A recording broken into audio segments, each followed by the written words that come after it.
महाराज, आज पुत्रदा एकादशी है।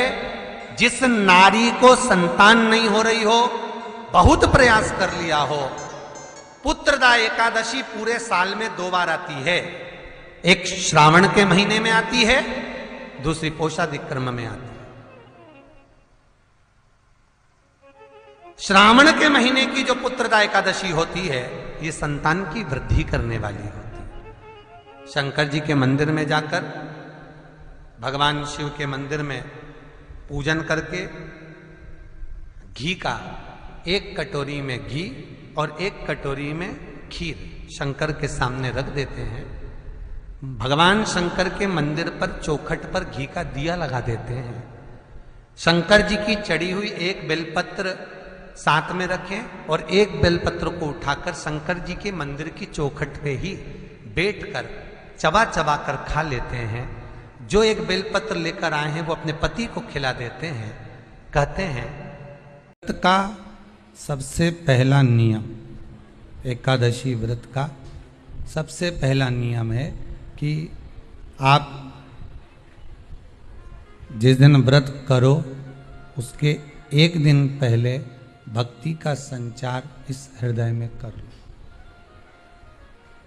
भक्ति का संचार इस हृदय में कर लीजिए। जिस दिन आप व्रत करो, जैसे एकादशी का व्रत कर रहे हो तो दशमी के दिन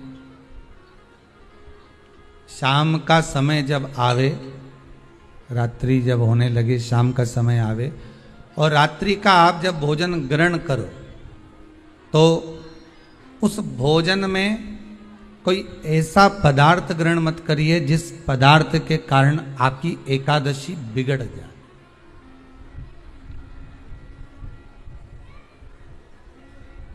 कोई बेकार भोजन हमें ग्रहण नहीं करना। श्रेष्ठ भोजन ग्रहण करिए दशमी के। और एकादशी का दूसरा नियम बहुत ध्यान से सुनिएगा। जिस दिन आपकी एकादशी का व्रत हो उस दिन प्रयास करिएगा कि अपने हाथ से किसी भी वृक्ष की कोई पत्ती टूटे ना।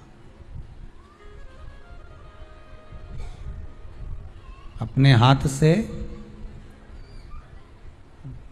किसी भी वृक्ष की, पौधे की, किसी भी वृक्ष की पत्ती अपने हाथ से ना टूटे। बहुत ध्यान दीजिएगा महाराज। एकादशी का ये दूसरा नियम है कि अपने हाथ से किसी पौधे की, किसी वृक्ष की, किसी डाली की कोई पत्ती टूटे ना, कोई पत्ती ना टूटे, इसका प्रयास करिए।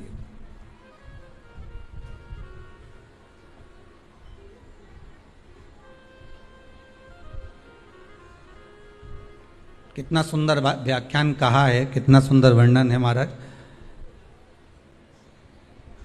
कि मात्र एकादशी का व्रत कर लेने पर, मात्र एकादशी का व्रत कर लेने पर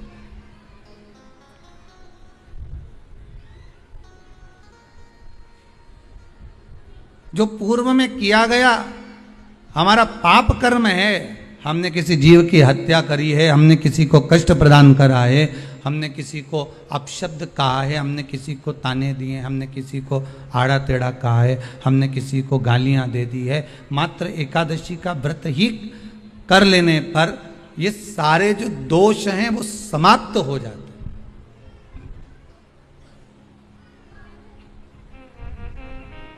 सारे दोष हमारे समाप्ति पर आ जाते हैं।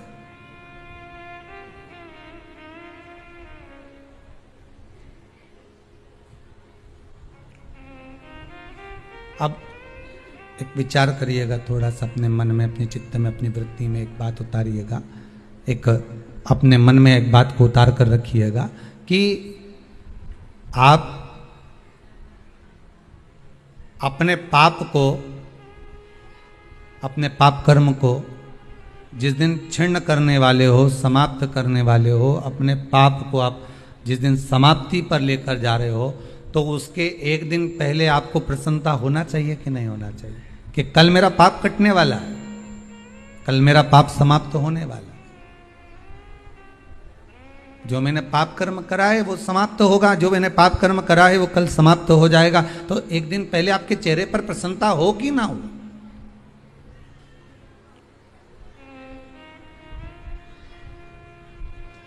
और चेहरे पर वो प्रसन्नता आपके आना चाहिए कि कल मेरा एकादशी का व्रत है, आज दशमी है, कल एकादशी का व्रत है, तो कल मेरी जब एकादशी का व्रत रहेगा तो मेरा ना जाने कितना कितना पाप, कितना असत्य, कितना झूठ, कितना प्रपंच वो समाप्त हो जाएगा। इसमें मुझे प्रसन्नता हो, इसमें मुझे आनंदता हो। कितना सुंदर लिखा रहता है एकादशी का जब हम व्रत करते हैं तो शिव महापुराण की कथा में, व्रत शिव महापुराण की कथा जो हम श्रवण कर रहे हैं, स्कंद पुराण, पद्म पुराण, नारद पुराण, कूर्म पुराण, इन पुराणों में जब हम ग्रहण करते हैं, ज्ञात करते हैं, तो हमको मालूम पड़ता है कि व्रत करने से पहले, हमारे एक दिन पहले भी हमारा सोच, हमारी वृत्ति, हमारा मन, हमारी दृष्टता, हमारी चित्तवृत्ति जो भी है, हमारी दृष्टि जो भी है, वो शुद्ध होना चाहिए।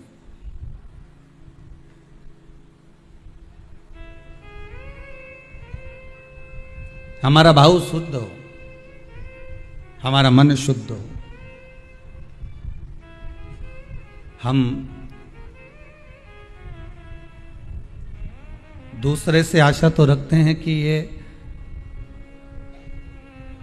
हमको प्रेम से बात करे, हम दूसरे से आशा रख रहे हैं कि हमसे प्रेम से बात करे, हम दूसरे से आशा रख रहे हैं कि ये हमारे से स्नेह से बोले, हमारे से मीठी वाणी का प्रयोग करे। पर पहले अपने भीतर झांक कर देखो कि आप उससे कैसी बात कर रहे हैं।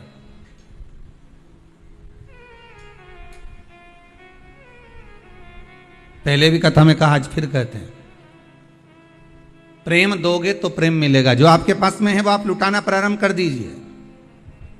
आपके भीतर अगर अहंकार है तो आप अहंकार लुटाना प्रारंभ कर दीजिए। आपके भीतर अगर कपट है तो आप कपट लुटाना प्रारंभ कर दीजिए, सामने वाला स्वयं कपटी हो जाएगा। आपके भीतर अगर झूठ है, प्रपंच है, तो झूठ और प्रपंच लुटाना प्रारंभ कर दीजिए, सामने वाला अपने आप झूठ और प्रपंची हो जाएगा। आपके भीतर अगर विश्वास है तो आप विश्वास देना प्रारंभ कर दीजिए, विश्वास लुटाना प्रारंभ कर दीजिए, विश्वास देना प्रारंभ कर दीजिए, सामने वाला विश्वासवान हो जाएगा।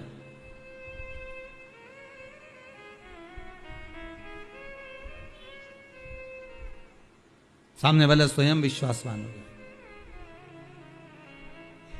आपके भीतर अगर भजन है तो आप भजन देना प्रारंभ करो, सामने वाला खुद भजन गाने बैठ जाएगा। हमने कई माताओं को देखा है, जब तीज त्योहार आता है ना, तो एक माता भजन गाने बैठती है, ढोलक लेके जो पीटना चालू करे, मंजीरा बजाने वाली भी नहीं होना तो दूसरी आके बैठ जाती, मंजीरा उठा ले बजाने लगते, उसको बजाना भी नहीं आता, फिर भी वो आकर बैठ जाती। बैठे बैठे वो ताली बजाएगी, तीसरी फिर आ जाएगी, वो बैठे बैठे ताली बजाएगी, भजन गाएगी। एक गाने बैठी थी, देखते देखते 8, 10, 15, 20 इकट्ठी हो गई।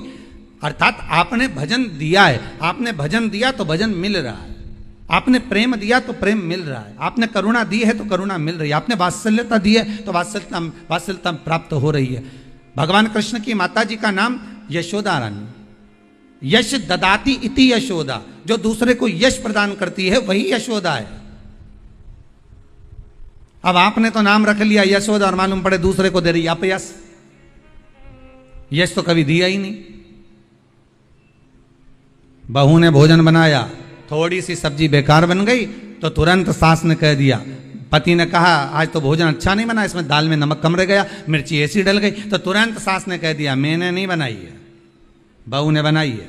मतलब आपने अपयश बहू को दिया है तो एक दिन बहू भी तो अपयश आपको देगी। आप जो लुटा रहे हो, आप अगर कह देती कि दाल मैंने बनाई है और दाल बिगड़ गई होगी, अब शरीर से बनता नहीं है, पाँव में इतना दर्द रहता है ना, तो उसके कारण बस हो सकता है नमक कम डाला हो, ध्यान नहीं रहा हो, मेरी चित्तवृत्ति में नहीं गया हो, मिर्ची ज़्यादा डल गई हो, कुछ हो गया हो, तो सब्जी मेरे हाथ से बिगड़ गई। बहू ने बनाई थी, बिगाड़ी उसने थी, पर आपने उसको यश दे दिया और अपयश अपने माथे पर ले लिया, तो एक दिन बहू भी यही करेगी कि स्वयं यश प्रदान करेगी और अपयश अपने माथे पर लेगी। पर हमारी आदत ये रहती है कि अच्छा करा तो मैंने करा और बुरा करा तो वो बेहरू सिंह ने करा,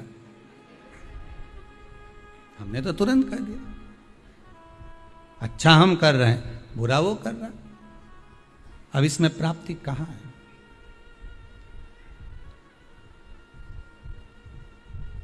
इसमें सुख का भान कहां है? आप अच्छा देने का प्रयास करो तो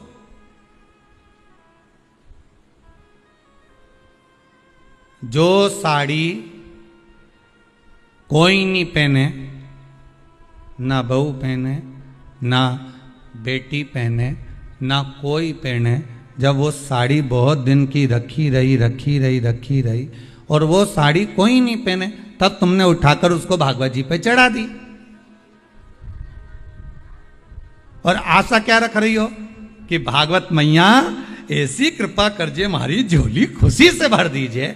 भागवत मैया सोचे बता कजन कहाँ की कितने साल पुरानी साड़ी इधर उधर से घूम फिर के तेरे पास आई और तूने मेरे को ला के चढ़ा दी, और आशा रख रही है कि भागवत मैया मेरी झोली खुशियों से भर दे। तो भागवत जी बोली कि मैंने तुझसे कहा था कि तू मुझे साड़ी चढ़ा। कभी भागवत महारानी बोलने आई तुमसे? कभी भागवत महारानी ये कहने आई कि मेरे को साड़ी चढ़ा, कि मुझे आभूषण चढ़ा, कि मुझे रतन चढ़ा, कि मुझे माणिक चढ़ा, कि मुझे सोना चांदी चढ़ा? भागवत कभी नहीं कहने आई कि मुझे ये चढ़ाना। भागवत तो ये कहती है कि तुलसी का दल हो तो समर्पित कर दो, और वो भी नहीं है तो मेरे चरणों में आकर बैठ जाओ, नमन कर लो। जब आखिरी में कथा विराम होगी तो तुलसी का दल व्यास जी महाराज तुम्हारे हाथ में पकड़ा ही देगा। तो भागवत तो ये कहती है कि प्रेम का एक पत्ता भी दिया जाए, स्नेह का एक चावल भी दिया जाए तो भगवान स्वीकार कर लेता है। प्रेम और स्नेह से भगवान स्वीकृत करता है, प्रेम और स्नेह से भगवान बढ़ा लेता है। प्रेम स्नेह से रिटर्न बढ़ा था।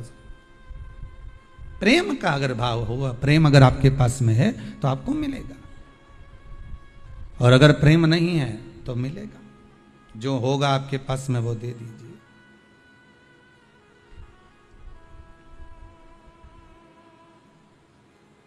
और जब आप प्रेम लुटाने लगोगे, जब आप प्रेम देने लगोगे तो प्रेम मिलने लगेगा।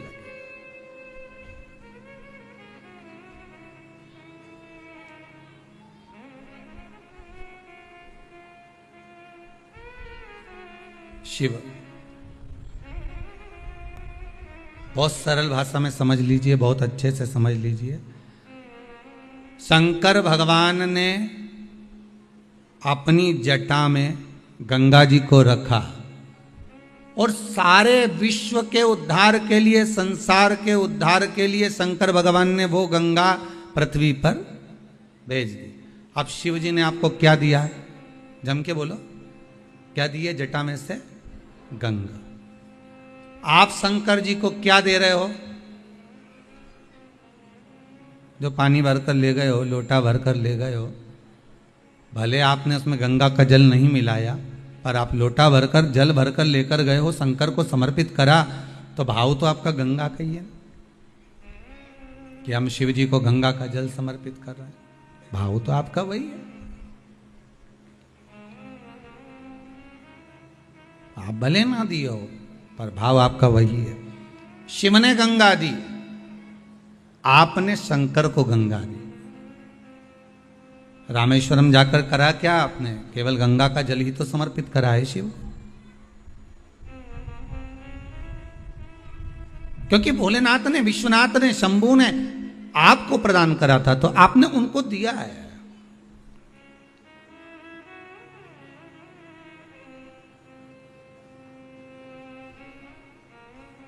दूसरा, शिव ने आपको क्या दिया?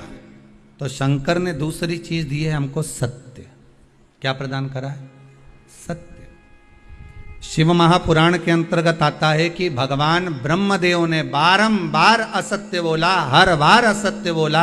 आखिरी में उनका सिर भगवान शंकर ने भैरव को प्रकट करा और उनका मस्तक कटवा दिया। जिस मुख से वो झूठ बोल रहे थे, असत्य बोल रहे थे, वो मस्तक काट दिया गया।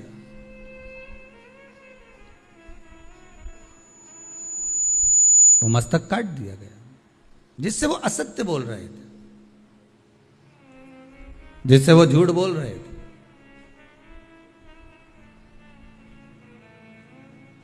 क्योंकि भगवान शंकर को अगर प्रिय है, मेरे देवाधिदेव महादेव को अगर कुछ प्रिय है तो वो सत्य प्रिय। सत्यम शिवम सुंदर। शंकर को सर्वाधिक प्रियता किसमें? सत्य में।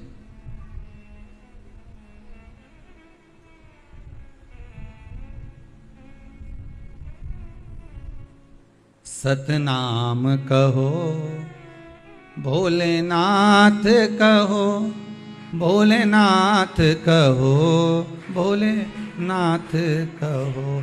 सत्य में शिव है, और जहां शिव है वहां जीवन अपने आप सुंदर है। सत्य शिव ने दिया है। कब दिया? जब सती मैया राम जी की परीक्षा लेकर आई, और परीक्षा लेकर आने पर राम जी की परीक्षा लेकर जब भगवान शिव के पास पहुंची और शंकर भगवान ने पूछ लिया, क्यों सती तुम नीचे गई थी मृत्यु लोक में, तो मृत्यु लोक में जाने के बाद अपने राम जी जो घूम रहे थे उनकी परीक्षा ली, पर सती ने असत्य बोल दिया कि मैंने कोई परीक्षा नहीं ली। शंकर भगवान ने ध्यान लगा कर देखा कि सती मैया सीता जी का रूप रख कर गई हैं और राघव जी की परीक्षा ले रही हैं। तब शंकर भगवान का हृदय निचोड़ गया, शंकर भगवान का हृदय कचोट गया। शिव जी के नेत्रों से अश्रु का एक बूंद नीचे की ओर गिर गया। सती मां ने, माता सती ने शंकर भगवान के उसी अश्रु को अपने हस्त कमल में लिया। नाथ, ये अश्रु आपका है,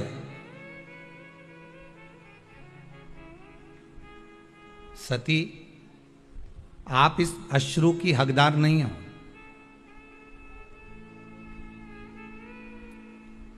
सती आप इस अश्रु की हकदार नहीं हो। सती ने पूछा, इस अश्रु की हकदार मैं नहीं हूं? नहीं नहीं, आप इस अश्रु की हकदार नहीं हो, ये अश्रु तो आप किसी और को दीजिए। सती ने पूछा, क्यों? शंकर भगवान बोले, मेरा ये अश्रु आपको मालूम नहीं है कि ये मेरा आंसू कब निकला है? आप झूठ बोली हो, असत्य बोली हो, तब निकला है।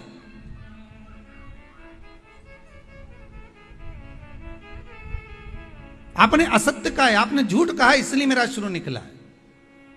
सामने वाला व्यक्ति जब झूठ बोलता है, असत्य बोलता है, तो उसके सामने जिससे वो असत्य बोल रहा है, जिससे वो झूठ बोल रहा है, और उसको ये मालूम है कि सत्य नहीं है ये, तो उसके नेत्र से जो अश्रु निकलता है वही सत्य है, वही सत्य। शिव के नेत्र से जो निकला है वो सत्य है। सती मैया से कहा, इस अश्रु को आप नहीं रख सकती क्योंकि आपके पास में नहीं रह सकता, आप झूठ बोल दियो, आप असत्य बोल दियो।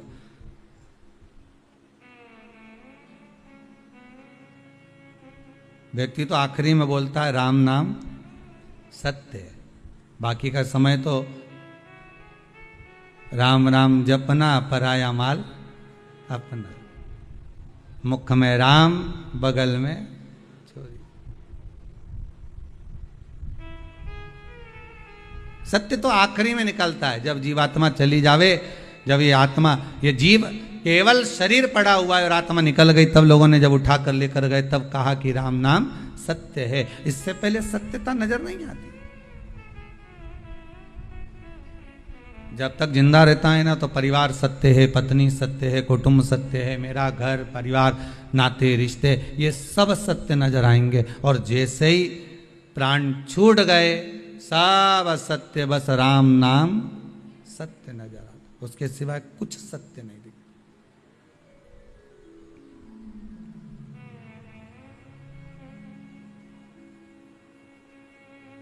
उसके सिवाय कोई सत्यता नहीं। लो सती,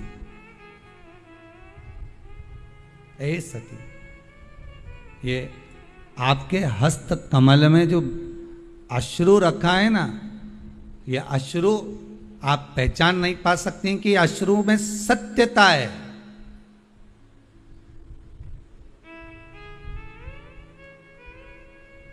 इस अश्रु को आप जान नहीं पाओगे। किसी ने एक लाइन अच्छी गाई है, शायद किसी ने गाया होगी, कोई कलाकार ने, पर अच्छा था। हजारों तरह के ये होते हैं आंसू, अगर दिल में गम हो तो रोते हैं आंसू, और खुशी में भी दामन भिगोते हैं आंसू। अब अश्रु भी हजार तरह के होते हैं। एक हो सकता है कि प्रसन्नता का भाव आ जाए, तब आपकी आंख में आंसू आ जाए, मेरे बेटे का जॉब लग गया, मेरा बेटा ठीक हो गया, आज मेरा पुत्र ठीक हो गया। आज कोई माता आई थी, कह रही थी मेरा बेटा 5 साल से जो बीमार चल रहा था, बाबा की ऐसी कृपा हो गई, वो ठीक हो गया, वो श्रेष्ठ हो गया।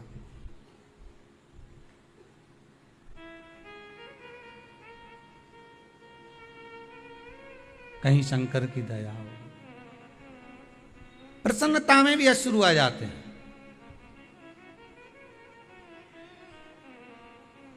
जिससे मिलने के लिए बहुत समय से तरस रहे हो, बहुत समय से जान रहे हो, अगर वही माता पिता कुटुंब कबीला जिससे स्नेहता है वो सम्मुख आ जाए तो भी आंसू आ जाते हैं।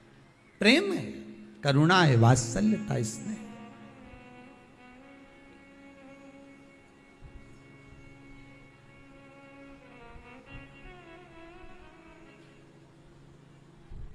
ये वात्सल्यता है, यही प्रेम है।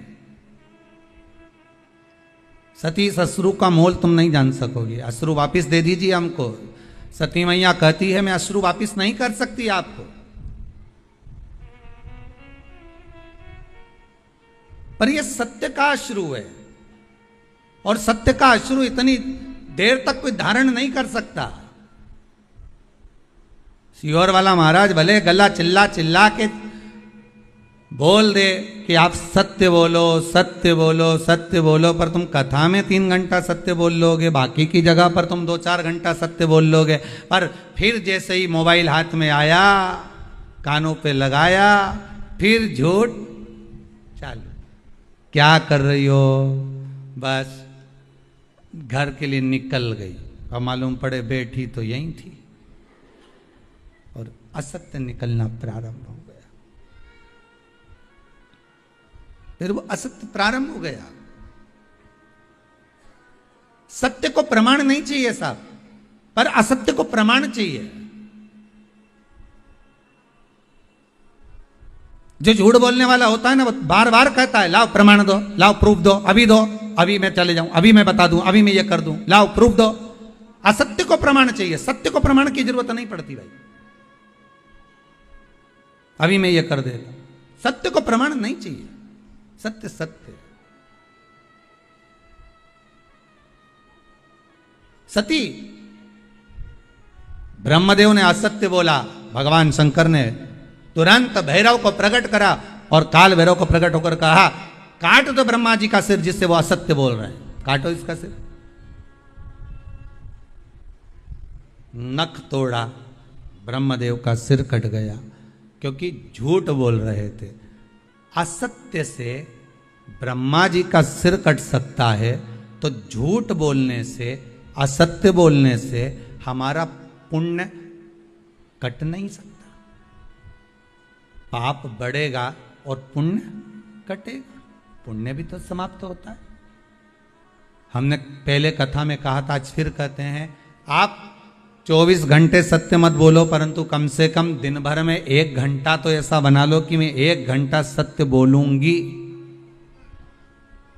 पर वो 1 घंटा किसी को बताना मत कि मैं इसी घंटे में सत्य बोलूंगी, नहीं तो मालूम पड़े कहीं का आकर बहू पूछ ले, क्यों मम्मी सही बताना,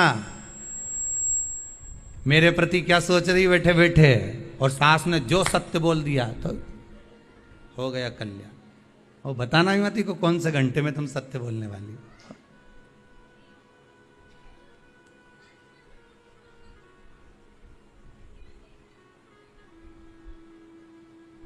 जैसे गीता पढ़ने का विषय है, हृदय में उतारने का विषय है। गीता, श्रीमद् भगवत गीता पढ़ो, हृदय में उतारो, अपने बच्चों को पढ़ाओ।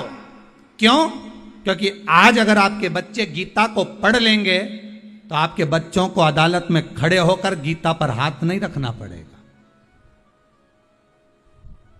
गीता पढ़ने का विषय है, गीता हृदय में उतारने का विषय है। श्रीमद् भगवत गीता को अपनी चित्तवृत्ति में, अपने मन में अगर हमने उतार लिया तो हमारे घर के बच्चों को कभी अदालत में जाकर खड़े होकर गीता पर हाथ नहीं रखना पड़ेगा। अगर गीता का स्मरण करा है तो, श्रीमद् भगवत गीता का मनन चिंतन करा है तो।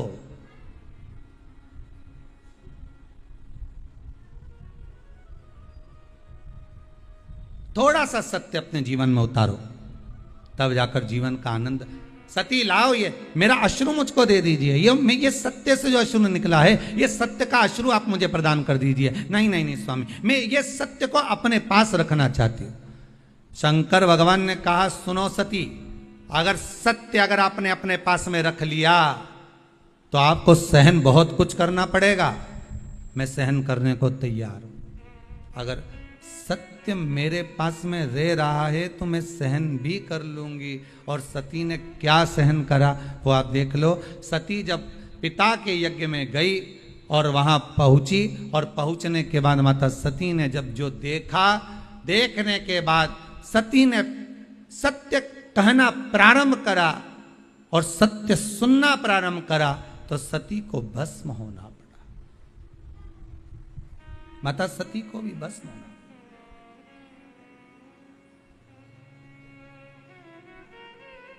बड़ा कठिन है महाराज।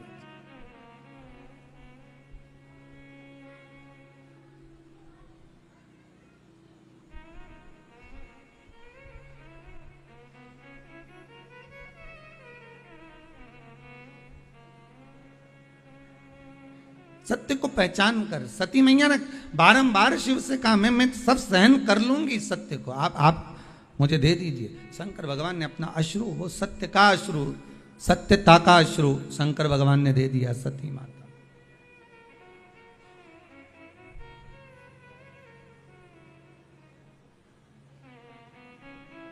और सत्य जब माता सती के हृदय चित्त में समाहित हो गया, सत्य जब माता सती के हृदय चित्त में विराजमान हो गया, तब फिर सती शिव के चरणारविंद का स्मरण कर कर अपने प्राणों को त्याग दी, भस्म हो गई।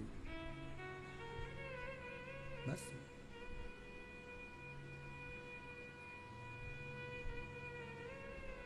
और वो सत्य के कारण ही मेरा शंकर, सती मैया हो, पार्वती मैया हो, जगत हो, संसार हो, सत्य के कारण ही मेरा शिव सबके हृदय में विराजमान। सत्य शिव को प्रिय, सत्य शिव को प्रिय। और जब शंकर भगवान को सत्य प्रिय है तो उस शिव को अगर कुछ देना है तो ब्रह्मदेव को सत्य ही देना था।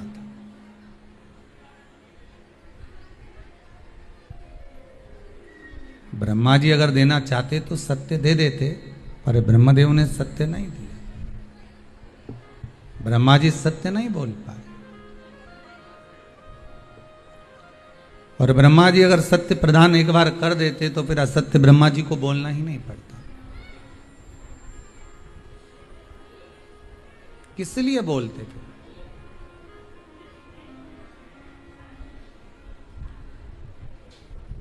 व्रत मार्गशीर्ष मास एकादशी के जन्मदिन की तारीख बता रहा है। जैसे भादो कृष्ण अष्टमी किसका जन्म है? भगवान कृष्ण का। चैत्र की नवमी बोलते जाओ राम जी का। कोई आपसे पूछे कि एकादशी का जन्म कब हुआ था? मार्गशीर्ष मास की सुंदर कृष्ण पक्ष की एकादशी के दिन, जब 11वां दिन था भगवान को सोते हुए, तब भगवान के शरीर से एक कन्या ने, एक स्त्री ने जन्म लिया। 11वें दिन जन्मी, इसलिए भगवान आगे इसका नामकरण संस्कार करेंगे, उसका नाम एकादशी रखेंगे।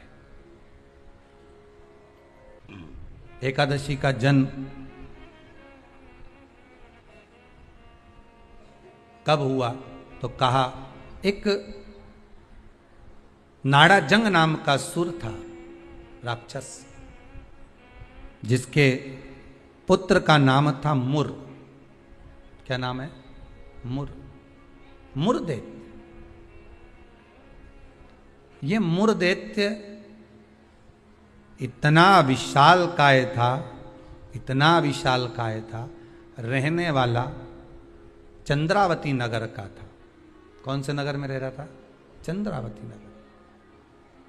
बड़ा विशालकाय।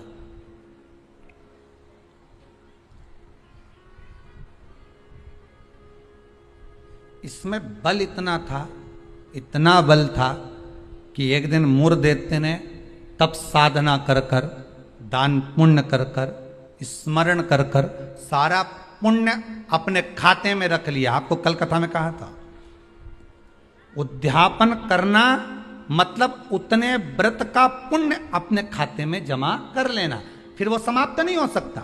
उस पर सील ठप्पा लग गया मतलब ये प्रॉपर्टी तुम्हारी हो गई। उद्यापन करना मतलब ये इतने व्रत तुम्हारे खाते में चले गए। अब ये व्रत तुम किसी को ना तो कहीं जा सकते हैं ना छिन्न हो सकते, क्योंकि उसका तुमने उद्यापन कर दिया, उस पर सील ठप्पा लग गया, उसकी रजिस्ट्री हो गई, वो आपका हो गया।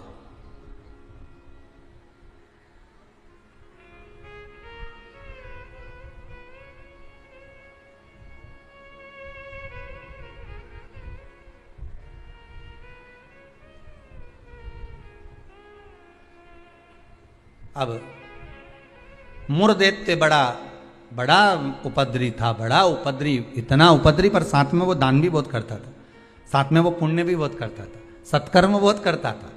अब पर ये सब कुछ करने के साथ में वो पाप भी बहुत करता था।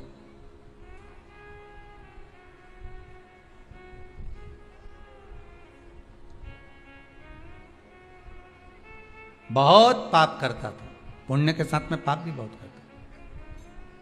होता है व्यक्ति पुण्य के साथ में पाप कर भी देता है। शंकर जी के मंदिर में लोटा भर के पानी चढ़ाने गया और मन में विचार कर गया, बताओ अपने आप को कैसी इतर आ रही है। दूसरे को देख के अपन तुरंत उसी समय पे पाप कर गया। बताओ अपने आप को कितनी इतर आ रही। अरे अरे वो इतरारे इतरान दे, तू तो अपना शंकर जी के जल चढ़ाने, हरि ओम बोलने, नमः शिवाय बोलने अपने घर जा। तेरे को क्या करना कि इतरारी ने कई कर रही, वो करे करना। तुम तो शंकर जी भजो, शिव नाम जपो, शंकर का स्मरण करो और भगवान का भजन करके अपने घर जाओ बस। पर मुरदैत्य पुण्य भी करता था तो पाप बहुत करता था। इतना पाप कर्म था कि वो घबराए नहीं, बस पाप ही पाप में लिप्त हो जाए। समय आया, एक बार ये मुरदैत्य पहुंच गया अमरावती, अमरपुर, भगवान वैकुंठ अधिपति के उस भवन में जहां 33 कोटि देवता सदा विराजमान रहते हैं। ऐसे सुंदर आनंद में भगवान के धामों में पहुंच गया। और जिस इंद्रलोक में जाता तो इंद्र को पकड़कर जमीन पर फेंक देगा। अब बहुत अच्छे से सुनिएगा महाराज, देवता ऊपर जब युद्ध करते थे और युद्ध के मैदान से नीचे गिरते थे तो मृत्यु लोक में नहीं आते थे। कहां नहीं आते थे? मृत्यु लोक में। पर मुरदैत्य इतना बलवान था कि देवताओं को जब पकड़कर फेंकता था तो किसी लोक में नहीं जाते थे, मृत्यु लोक में ही जाते थे। अब बल देखिए कितना प्रबल होगा। कोई लोक नहीं, ऊपर से फेंका तो डायरेक्ट नीचे।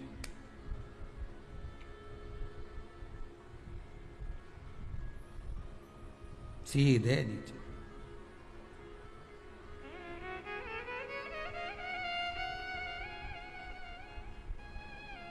जितने लोक उतने देवता, और जितने लोक उतने देवता।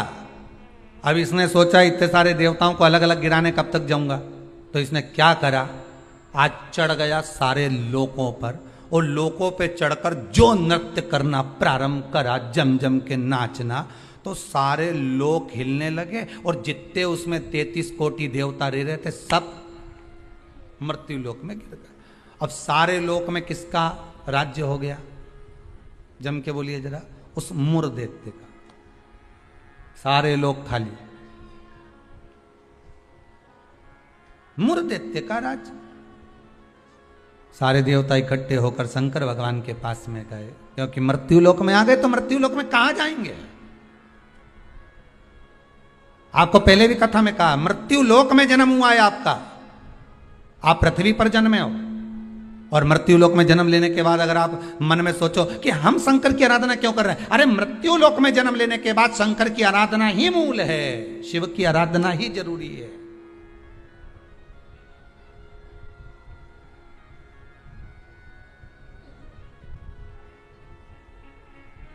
कहां जाएं, किससे कहें?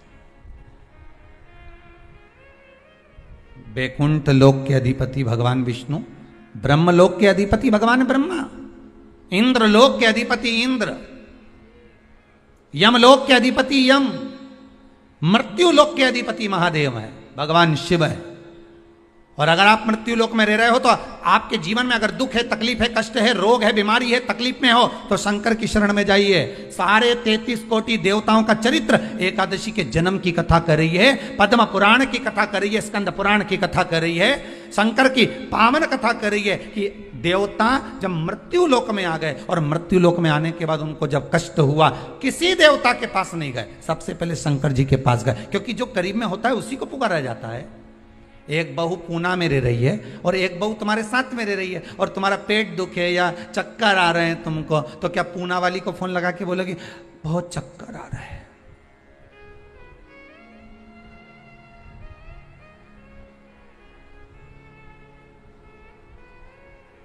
पूना वाली आएगी? अरे बोलो जम के तो बोलो। मुंबई वाली आएगी? वह इंदौर वाली जो जहां रह रही है वो नहीं आएगी। और जो जिससे कहना था उससे तो कहा नहीं, जो पास में रह रही है जरा सी देर में आवाज लगा देती, दरवाजा बड़ीक देती, घंटी बजा देती, चिल्ला कर बोल देती, फोन कर देती, आवाज लगा देती और कह देती बेटा जल्दी आप बहू दौड़ कर आ, दौड़ कर आ, दौड़ कर आ। बोलो आती कि नहीं आती? कितना भी झगड़ा हो, कितनी भी लड़ाई हो गई हो, तो भी किसी को तकलीफ में है तो ऐसी कोई बहू नहीं होती जो दौड़ कर ना आए। तकलीफ में होगी, भले कितना भी झगड़ा कराओ, कितनी भी लड़ाई करी हो, कितना भी विवाद हो, दौड़ के आ गए और आई तुरंत। क्या हो गया मम्मी? बस मेरे को चक्कर आ रहा है। अब तुमने पूना वाली को बुलाया, इंदौर वाली के बुलाया, बड़नगर वाली के बुलाया, ने पीपर ठौन वाली के बुलाया, ने नीमच वाली के बुलाया, सब क्या बुलाया तुमने, पर तुमने उसको नहीं बुलाया जो पास में थी।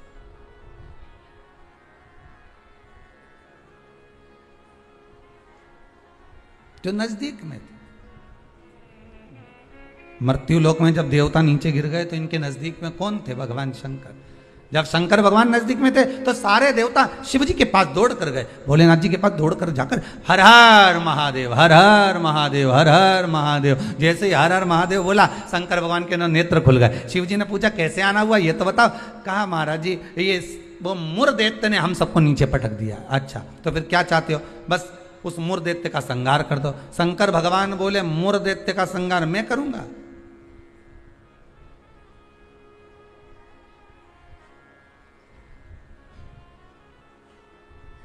मैं नहीं कर सकता। क्यों? उसका संहार भगवान विष्णु करेंगे। उनसे जब कहो जाकर, तो भगवान विष्णु तो हमारे, हम 33 कोटि देवता नीचे नजर आ रहे, पर भगवान विष्णु कहीं नजर नहीं आ रहे। हमको तो लग गया ऊपर से पटका होगा तो वो नीचे चले गए होंगे। भगवान नहीं दिख रहे हमको, हमें नजर नहीं आ रहे, हम कहां ढूंढे उनको? ये हमारी दृष्टि है। हमारी दृष्टि से भगवान को हम देखने का प्रयास करेंगे ना, भगवान नहीं मिल सकता। भगवान को पाने के लिए भीतर की दृष्टि चाहिए, आत्मा की दृष्टि, मन की दृष्टि चाहिए। हमारी दृष्टि पे तो चश्मा लगा होता है। हाँ, ब्लैक कलर का लगा है तो ब्लैक दिखेगा, नीला लगा है तो नीला, पीला लगा है तो पीला, हरा लगा है तो हरा। उसी तरह हमारी दृष्टि पे चश्मा लगा है, कामी होगा तो कामी दिखेगा, लोभी होगा तो लोभी दिखेगा। चोर को चोर नजर आता है, साहूकार को साहूकार नजर आता है, बेईमान को बेईमान नजर आता है, ईमानदार को ईमानदार नजर आता है, धर्मात्मा को धर्मात्मा नजर आता है, पुण्यात्मा को पुण्यात्मा नजर आता है। साहूकार को साहूकार दिखेगा, ईमानदार को ईमानदार दिखेगा, ढोंगी को ढोंगी नजर आएगा, पापी को पापी नजर आएगा, कपटी को कपटी नजर आएगा। आप जैसा चश्मा लगाए होगे सामने वाला व्यक्ति वैसा नजर आएगा। आप अपनी आंखों का इलाज अच्छा करवाओ, सामने वाला व्यक्ति अपने आप ही अच्छा नजर आने लगेगा, अपने आप। हमारी सास तो हमेशा हमारा बुरा ही सोचती है। सास बुरा नहीं सोचती, चश्मा गड़बड़ हो गया। समझ गए? अरे बोलो तो, समझ गए ना? चश्मा गड़बड़ हो गया मतलब दृष्टि गड़बड़ हो गई। हमने देखा हमारी सास हमारा बुरा सोचती है, मतलब बुरे हम हैं, हम सोच रहे हैं बुरे। अगर अच्छा सोचते तो कह देते हाँ है तो सास ना, इन्होंने मेरे पति को जन्म दिया है, और मेरे पति को जन्म दिया। जब पति इतना प्रेम से मेरे से व्यवहार करे तो सास क्यों व्यवहार खराब करेगी? अरे बोलो तो, करेगी। जब पति तेरे लिए जेब में भर के गजक लाए, कुरकुरा लिया है, चिप्स लिया है, तब तूने एक बार भी नहीं किया कि बताओ मेरा क्या जो, तो कहे पति अच्छा है पर सास बुरी, नहीं नहीं, दृष्टि हमारी बुरी है, उसमें हमें सामने वाला व्यक्ति गलत नजर आ रहा है। हम अच्छा देखना प्रारंभ कर देंगे ना तो हमको अच्छा मिलने लगेगा। बुरा जो देखन में चला और बुरा न मिलया कोई, कौन मिला फिर बुरा? मन।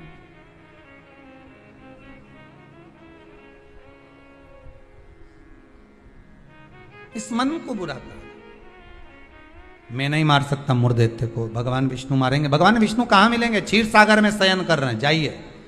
सारे देवता पहुंच गए क्षीर सागर, प्रभु कृपा करिए। भगवान विष्णु ने पूछा क्या हुआ? वो मुर्देत्य ने आक्रमण कर रखा है, सबको उठा उठा के पटक दिया, एक भी नहीं बचा, सारे लोग खाली पड़े। अच्छा फिर मां कौन बैठा? तो क्या मुर्देत्य बैठा अकेला? हो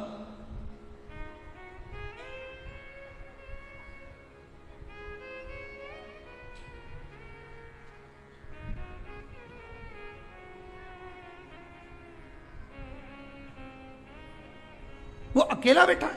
हाँ, भगवान विष्णु बोले आप चिंता मत करो, चलो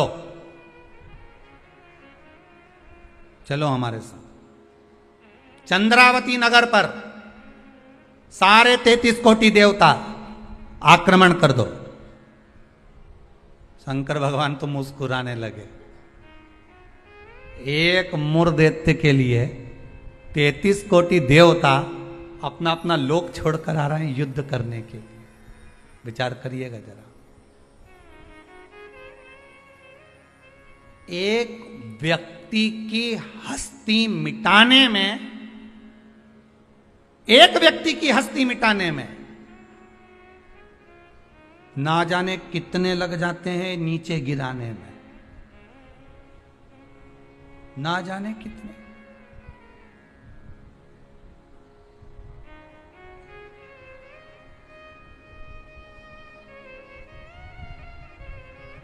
जब व्यक्ति मर जाता है तो दुनिया के लोग रोते हैं, बेचारा मर गया।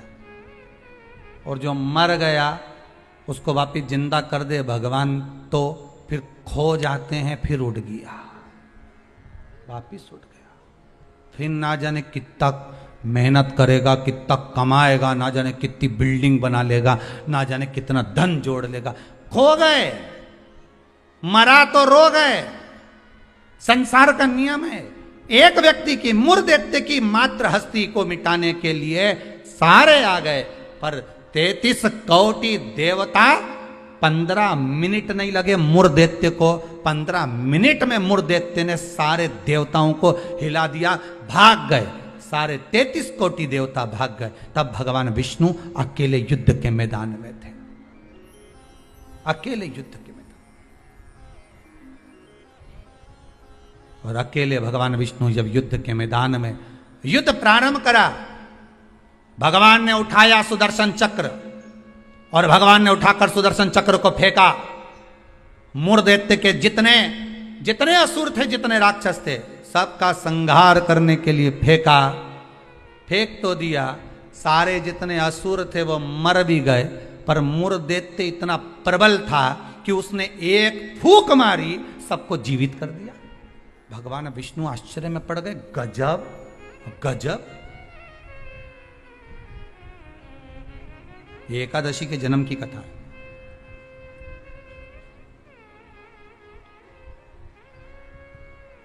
गजब हो गया, इतने सारे मरे और एक क्षण में भगवान ने तो सुदर्शन फेंका ने, सब घूम के गया ने, सबके मार के आया।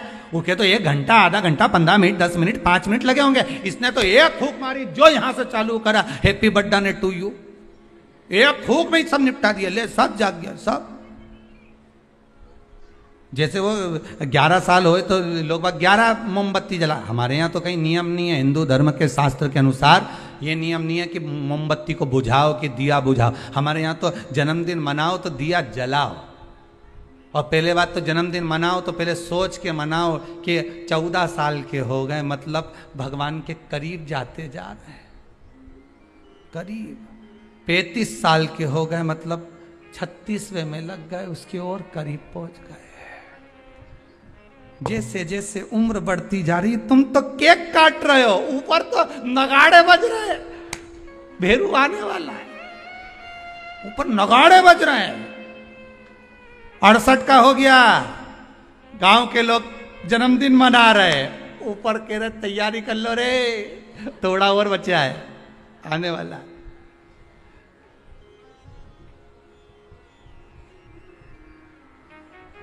कई लोग पूछते हैं तो गुरुजी क्या हम जन्मदिन नहीं मनाए? हमने कहा मनाओ। तो आप तो ऐसा बोलते हो। हमने कहा जन्मदिन मनाना मतलब हम तो समझ जाते हैं कि ये जन्मदिन इसलिए मना रहे हो क्योंकि तुम्हें खुशी है भगवान के पास जाने की, इसलिए मना रहे हो कि अब हम भगवान की ओर करीब हो गए, हम और करीब हो गए, हम और करीब हो गए। अरे जन्मदिन आता जाए तो विचार करते जाओ कितने साल निकल गए।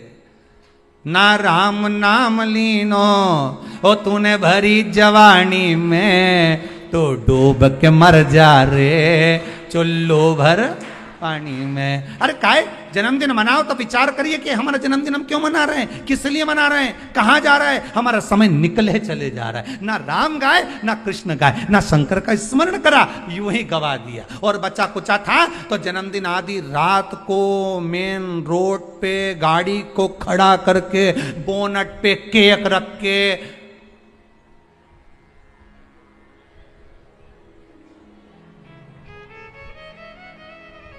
तो बेचारा इतना अच्छा व्यक्ति का जन्मदिन रोड पे मना रहे जैसे बेचारा अनाथ है रे, इसका कोई नहीं बापड़े का। उसके घर में उसकी मम्मी है, उसके घर में उसके पिताजी हैं, उसके घर में उसका भाई है, उसके घर में पूरा परिवार है, और जन्मदिन कहां मना रहा है? रोड पे। हैप्पी बर्थडे टू यू, क्योंकि अनाथ है तो जन्मदिन रोड पे मन रहा है। अगर अनाथ नहीं होता तो जन्मदिन उसके माता पिता को खड़े रखकर मनाते कि इस माता ने जन्म दिया है तेरे जैसे बेस्ट फ्रेंड को, इसको जन्म दिया है, इस माता ने मेरे दोस्तों को जन्म दिया। खुश होते कि माता पिता ने जन्म दिया। सबसे पहले जन्मदिन पर अगर पूजन करना है तो माता पिता के गले में माला पहनाओ कि इनने तुम्हें जन्म दिया है, तुम्हारे जैसा व्यक्ति इसने पैदा किया है, तुम्हारे जैसे जीव को इसने जन्म दिया है। तुम्हें जो दोस्त मिला, तुम्हें जो फ्रेंड मिला, जो तुम्हें, समझ गए, भेरू के भेरवी ने भेरवी के भेरू मिल गया। तो जिसने जन्मदिन की खुशी उनके सामने मना।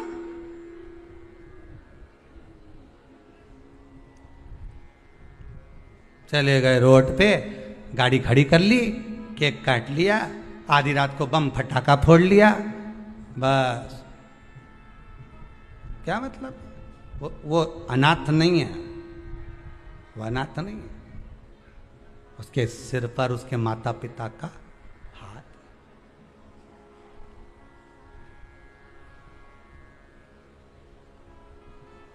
ने एक फूंक मारी केक की, सारी मोमबत्ती बुझा दी, और इस मुर्देते ने एक फूंक मारी ने जितना गिरा पड़ा था नहीं सबके जगा दिया एक ही में।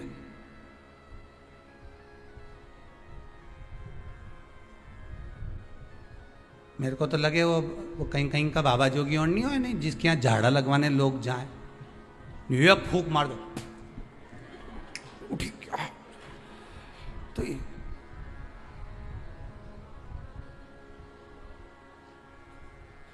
देखा, एक फूंक में उठ गया। तो जो उठा उससे पूछा कितना समय से बीमार पड़ा था ने? महाराज जी ने एक फूंक मारी ने उठ गया। वो बोला फूंक से उठा नहीं हूं, महाराज जी के मुंडा में ऐसी बदबू आई थी, एक बार में उठ गया। इसलिए भगा, ये दूसरी मार देगा फूंक तो निपटी जाऊंगा, तो मैं जाऊंगा। और के कह गया महाराज जी के कान में, कहीं पायरिया की कहीं बीमारी में मरी तो नहीं मुंडा में? फूक में छूटता।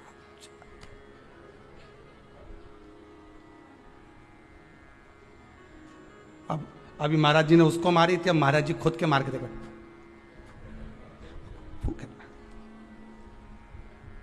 मूर दैत्य ने जो फूक मारी ने सब पड़िया ने सब उठी गया, एक साथ सारा की सारा उठ के बैठ गया। अब तो भगवान भी सोचे अब क्या करें। भगवान ने सुदर्शन को वापस लिया, गदा का प्रहार करा। गदा युद्ध हजारों वर्ष तक चला मूर दैत्य के साथ, 1000 वर्ष तक गदा युद्ध चला है भगवान विष्णु का। गदा युद्ध में जब भगवान विष्णु हार गए तब मल्लाह युद्ध प्रारंभ हुआ। कहते हैं हजारों वर्ष निकल गए, 10, 20, 25, 50 हजार वर्ष केवल मल्लाह युद्ध में निकल गए भगवान विष्णु के, तो भी नहीं हारा। आखिरी में भगवान विष्णु की हापड़ी थोड़ी ऊंची, भगवान विष्णु को लगा कि ये हार नहीं रहा। भगवान विष्णु थक गए, क्योंकि ये मूर दैत्य तो पत्थर जैसा था और मेरे नारायण कमल जैसे कोमल थे। भगवान एक जगह जाकर बैठे। लक्ष्मी जी ने, पद्मावती जी ने, माता लक्ष्मी ने जाकर पूछा, नाथ हुआ क्या है? भगवान कह रहे हैं मैं थक चुका हूं, हजारों वर्ष से युद्ध लड़ रहा हूं पर तू ये हारता नहीं है। तब लक्ष्मी मैं आता हूं तो रुक। लक्ष्मी जी को क्षीर सागर में रोका और भगवान नारायण दौड़ कर गए बद्री विशाल। हेमवती गुफा में प्रवेश कर गए, 12 योजन की उस गुफा में मेरे भगवान प्रवेश कर गए। जाकर मेरे नारायण सो गए, क्योंकि इतने थक चुके थे।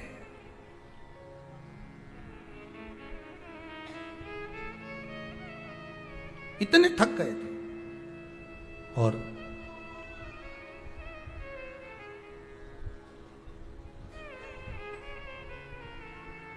इतने थक गए भगवान, इतने थक गए, सो गए। मूर दैत्य भगवान के पीछे पीछे दौड़ कर आया कि आखिर ये जा कहां रहे हैं, ये जा कहां रहे हैं। मूर दैत्य ने विचार करा, आज भगवान भाग कर कहां जा रहे हैं मुझसे। केवल वो काल्यावन को देखकर भगवान युद्ध का मैदान छोड़कर नहीं भागे थे, यहां मूर दैत्य को देखकर भी भगवान युद्ध का मैदान छोड़कर भागे थे। भगवान का नाम था रणछोड़ राय। कहां जा रहे हैं, किस जगह जा रहे हैं? जा रहे चले।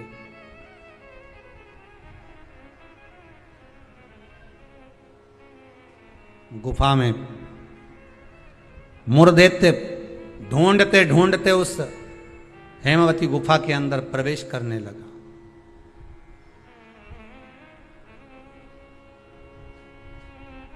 वहां पर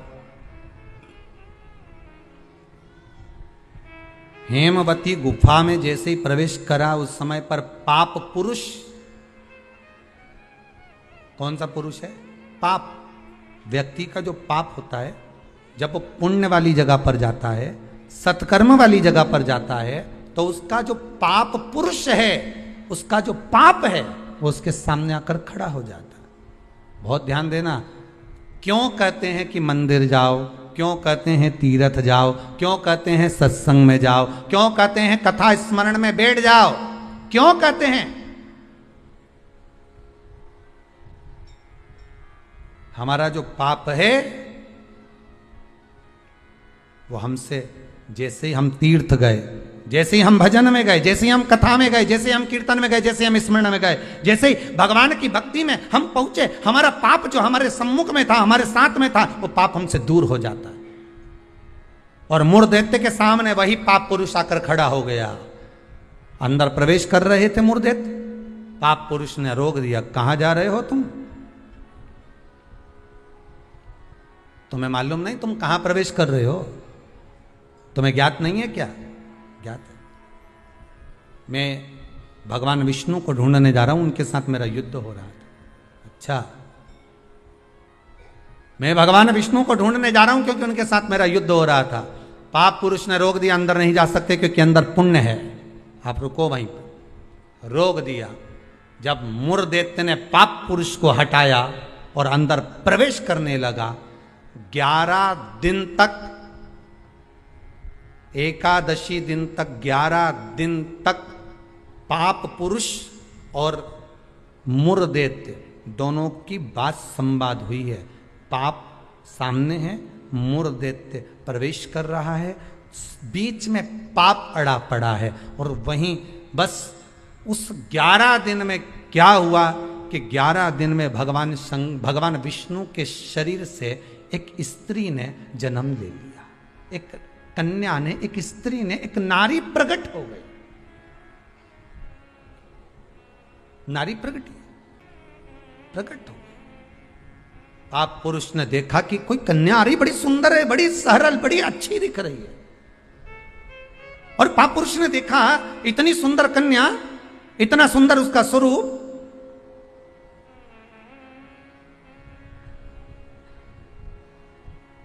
कईयों के मन में बड़ा प्रश्न होता है महाराज जी। कई माताएं बहुत प्रश्न करती हैं, कहती हैं गुरुजी क्या एकादशी का व्रत केवल वेदव्य नारी करती है? क्या एकादशी का व्रत केवल संत करते हैं, साधु करते हैं? नहीं नहीं, एकादशी का व्रत तो जन्म लिया बच्चे से लेकर मृत्यु के घाट पर पड़ा हुआ व्यक्ति भी एकादशी का व्रत कर सकता है। अपनी एकादशी स्वयं करो, मरने के बाद दूसरे लोग एकादशी दें, उससे अच्छा है कि अपना अकाउंट में खुद जमा करते चलो। तो बुरे वक्त में थोड़ा बहुत कहीं ना कहीं अपने का यमदूत आ गया, यमराज आ गया और उसने कहा लाओ एकादशी दो। अब तुम तो इंतजार में बैठी कि अभी बारवा तो होने दो, तो क्या बारवा के कहीं करेगी? तो क्या बारवा के हमारा छोरा उन्हें एकादशी देगा? तुम खड़े रहो। अब वो 10 दिन तक तो इंतजार करा। गरुड़ पुराण में लिखा है जीवात्मा के जब प्राण छूटते हैं, किसी के प्राण छूटे, प्राण छूटने के 10 दिन तक जीवात्मा घर की अटारी पर रहती है। अब 10 दिन के बाद तो जाएगी। अब तुम तो कह रही अभी रुक जाओ रे, अभी कहाँ जा रहे हो? अभी एकादशी मेरे को मिलेगी, हमारा छोरा देगा, बहू देगी, बड़ी बहू देगी, छोरा देगा, पोता देगा, पोती देगी, नाती देगा, पंती देगा। और पंडित जी जब बैठे संकल्प दिलाया, बोलो तुम्हारे दादाजी के कितनी एकादशी दोगा? तो क्या हमने 5 दी, कोई के हम 14 दी, कोई के हम 10 दी, कोई के हम 3 दी, कोई के हम 2 दे दिए। तो कहीं दादाजी कहीं भिखारी था? ये दादाजी की कथा नहीं, अपनी कथा। अपन क्या भिखारी है जो दूसरे की एकादशी लेकर जाएंगे?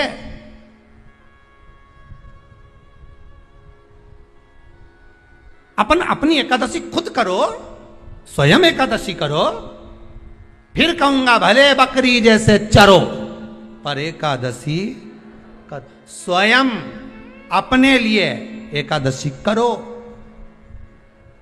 जिस समय पर जाएं तो इंतजार नहीं करना पड़े कि रुक जाए, बारवा तो होने दे, अभी एकादशी पंडित जी संकल्प छुड़ाएगा ना जब मिले। नहीं हम तो अब भी ले के जाए। तो क्या ले चल, मैंने तो खूब करी, पूरा साल की एकादशी करी, तुझे क्या ही मालूम रही है हमारा? चल मुझे ले चल।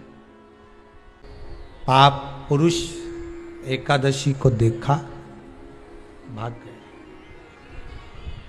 कितना सुंदर व्याख्यान वर्णन है, जरा ध्यान दीजिएगा कि मात्र एकादशी का दर्शन ही पाप पुरुष ने करा और वो भी भाग गया। घर में अगर कोई एक व्यक्ति एकादशी का व्रत करता है तो उसके घर में पाप प्रवेश नहीं करता। ये देखिए कितना सुंदर व्याख्यान। पाप पुरुष भागा। मुरदैत्य सामने खड़ा था। जैसे ही सुंदर स्त्री को देखा, मुरदैत्य ने हाथ आगे बढ़ाया।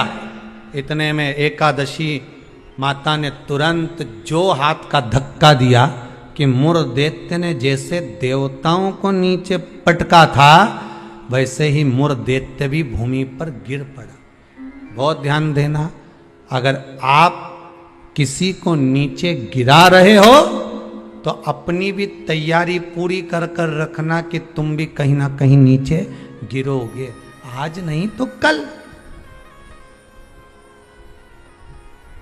आप किसी के लिए खड्डा खोद रहे हो, तैयारी कर रखना, एक दिन आपके लिए भी तैयारी होता है। घर में एक बूढ़े पिताजी रहते थे, तो पत्नी ने कहा तुम्हारे पिताजी बहुत खांसते हैं, बच्चों को पढ़ने में तकलीफ होती है, एक काम करो इनको माली के कमरे में ठहरा दो, चौकीदार वाले, चौकीदार के कमरे में पिताजी को। हाँ, फिर रोटी वोटी भोजन वोजन क्या करेंगे, मैं यहाँ से सब भेज दूंगी, तुम चिंता मत करो। पिताजी को चौकीदार के कमरे में ठहराओ, एक घंटी लगा दो, पिताजी घंटी बजाएंगे, मैं यहाँ से सामान भेज दूंगी। ठीक है। पिताजी से बेटे ने कहा पापा, बाबूजी आप पीछे के कमरे में ठहर जाओगे क्या चौकीदार वाले? हाँ बेटा, मुझे तो सोना है, कहीं पर भी सो जाऊं, उसमें क्या दिक्कत। हाथ जोड़ के पिताजी आपसे हाथ जोड़ता हूं, आप इस मकान में अंदर कभी मत आना, आप बाहर रहो।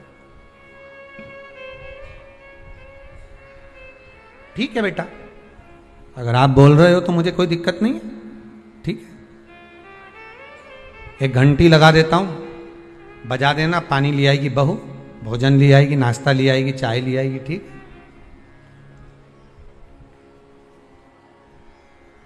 घंटी लगा दी, पिताजी घंटी बजाते, बहू सामान भेज देती। एक दिन पिताजी ने घंटी नहीं बजाई, बेटे ने कसम दी थी अंदर मत आना मकान। बेटा शाम को आया, पत्नी से पूछा क्यों, पिताजी को चाय भोजन नाश्ता वगैरह दिया? पिताजी ने घंटी नहीं बजाई, हो सकता उनके पास रखा होगा। बेटा शाम के समय पिता के कक्ष में जाकर देखता है पिता पलंग से जमीन पर पड़े हुए थे। पूछा, जल का छींटा दिया, बेहोशी में पिता थे, उठे, क्या हो गया पिताजी? पिताजी बोले, प्यास लगी। पानी नहीं पिया क्या आपने? भोजन नहीं किया? नहीं, मैंने खूब घंटी बजाई पर कोई सामान लेकर नहीं आया। बेटे ने घंटी बजाकर देखी तो घंटी नहीं बज रही थी। पिताजी घंटी तो बज नहीं रही है। पिताजी बोले, मुझे लगता है घंटी के तार को ऊंदरा ने कतर दिया होगा, चूहे ने कतर दिया होगा, इसलिए घंटी नहीं बज रही होगी। बहू का दोष नहीं है बेटा। बेटा बाप को पानी पिलाता, इतने में बाप चला गया, मर गया, प्राण छूट गए, अंतिम संस्कार हो गया। 10 दिन पूर्ण हो गए, सफाई होने लगी। घर में 2 बच्चे थे छोटे छोटे। जब माँ सफाई कर रही थी तो घर के दोनों बच्चे ने, एक ने तार को घड़ी बनाया, जेब में रखा, एक ने घंटी को अपनी जेब में रखा। माँ ने पूछ लिया, क्या कर रहे हो? बच्चे चिल्ला कर दौड़े, घंटी जेब में रख रहे हैं। क्यों? जैसे आपने दादाजी के लिए घंटी लगाई थी, आपकी बहू आपके लिए लगाएगी, उसकी तैयारी कर रहे हैं। ये उसकी तैयारी है, जैसा करोगे वैसा भरोगे। किसी के ऊपर उंगली उठाओगे, ये बाकी की उंगलियां आपकी साइड जाएगी, एक दिन आप पर भी उंगली उठाई जाएगी। कि किसी के लिए अपयश करोगे, एक दिन अपयश आपको भोगना पड़ेगा। किसी के लिए आप शब्द बोलोगे, वो शब्द आपको भी झेलना पड़ेगा। किसी के लिए बुरा करोगे, बुरा आपको भी झेलना पड़ेगा। मत बुरे कर्म कर बंदे, वरना पछताएगा। भगवान की आंखों से तू बच नहीं पाएगा, तू बच नहीं पाएगा। कब तक बचोगे? किसी कपटी के साथ कपट करोगे ना, चल जाएगा, पर किसी भोले के साथ, सीधे के साथ, जिसने आपके साथ पूर्ण विश्वास करा, उसके साथ अगर कपट कर गए तो जिंदगी नरक जैसी जाएगी, नरक से भी। भोला है कोई घर में, आपके परिवार में कोई सीधा है, भोला है, बहुत सरल है, किसी के बीच में नहीं बोलता, उसके साथ अगर आप कपट करोगे तो आपको रोना तो बहुत पड़ेगा साहब, बिलकना तो पड़ेगा बहुत। अब एकादशी ने धक्का दिया, नीचे गिर गया। कहते हैं 1 वर्ष लग गया था उस मूर दैत्य को उठने में, जो धक्का एकादशी ने मारा था।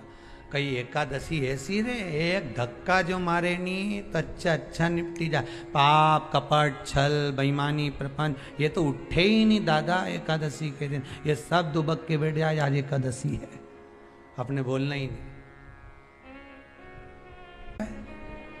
ऐसे हर एकादशी पे एकादशी आ जाए तो तुम काय बोले उससे?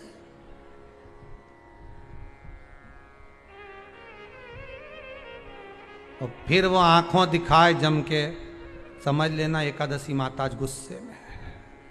तो क्यों बोलने जाओ तुम उसको? जो धक्का दिया उठा ही नहीं, उठा फिर आया झगड़ा करने के लिए। एकादशी ने जो पछाड़ा, कहते हैं सिर के इतने टुकड़े हो गए थे कि बीनना भी मुश्किल थे मुर्देते के, प्राण छूट गए। पाप पुरुष सामने आकर खड़ा हो गया। फिर आया। एकादशी ने तो केवल अपने केश का एक भाग हवा में उड़ाया, इतने में तो पाप पुरुष भागा, भगवान के पास जाकर उठाया। उठो उठो प्रभु, बहुत देर सो लिया, उठ जाओ जरा जल्दी उठ जाओ। भगवान बोले तू कौन है? मैं पाप पुरुष, पाप हूं मैं, तो तूने मुझे क्यों जगाया? ये एकादशी तो मुझे परेशान करके रखी है। घर घर में लोग एकादशी करे और मुझे प्रवेश नहीं करने दे। अब तुम बताओ क्या करूं? भगवान ने कहा चिंता मत कर, अन्न के अंदर जाकर बैठ जा। एकादशी के दिन जो अन्न खाएगा बस पाप पुरुष उसी में प्रवेश कर जाएगा। पाप पुरुष उसी में प्रवेश करेगा, तू अन्न के अंदर जाकर बैठ जा। ठीक है, मैं अन्न के अंदर जा। भगवान के नेत्र खुले, एकादशी को देखा, इतनी सुंदर एकादशी थी साहब। इसलिए शास्त्र कहता है कि जितनी एकादशी होती है 26 की 26 एकादशी का अगर आप वर्णन करेंगे, 26 की 26 एकादशी का यदि आप स्मरण करेंगे, तो एक एक एकादशी का अगर नाम स्मरण करें तो कितना कितना सुंदर। चैत्र के महीने में 2 एकादशी, कामदा पाप मोचन, बैसाख में 2 वरुथनी मोहिनी, ज्येष्ठ महीना अपरा निर्जला, आषाढ़ योगनी देवशवनी, श्रावण महीने की कामिका पुत्रदायिनी, भादो महीने की अजा परिवर्तनी, अश्विनी महीने की इंद्रा पापकुशा, कार्तिक महीने की रमा प्रबोधनी, मार्गशीर्ष मास की उत्पन्ना और मोक्षदा, पौष महीने की सफला और पुत्रदा, माघ महीने की परतिला और जया, फागुन महीने की विजया और आमल की एकादशी, अधिक मास की पद्मनी और परमा। कितने सुंदर नाम है। अब इस नाम से पहचान करो, निर्जला, कितनी सुंदर नाम। अब नाम इतना सुंदर है तो एकादशी कितनी सुंदर होगी। अब एकादशी इतनी सुंदर होगी तो जिस दिन तुम व्रत करोगी एकादशी का तो तुम कितनी सुंदर होगी। मतलब भगवान कितने प्रेम से स्वीकारेगा कि इसका हृदय कितना सुंदर है। ऊपर की सुंदरता मत देखो साहब, व्रत करने से भीतर की सुंदरता। आप पहले कथा में कहा कि क्रीम की चमक 15 दिन रहती है, अच्छे कर्म की चमक जिंदगी भर रहती है। कर्म की चमक देखना है हमें, क्रीम की नहीं।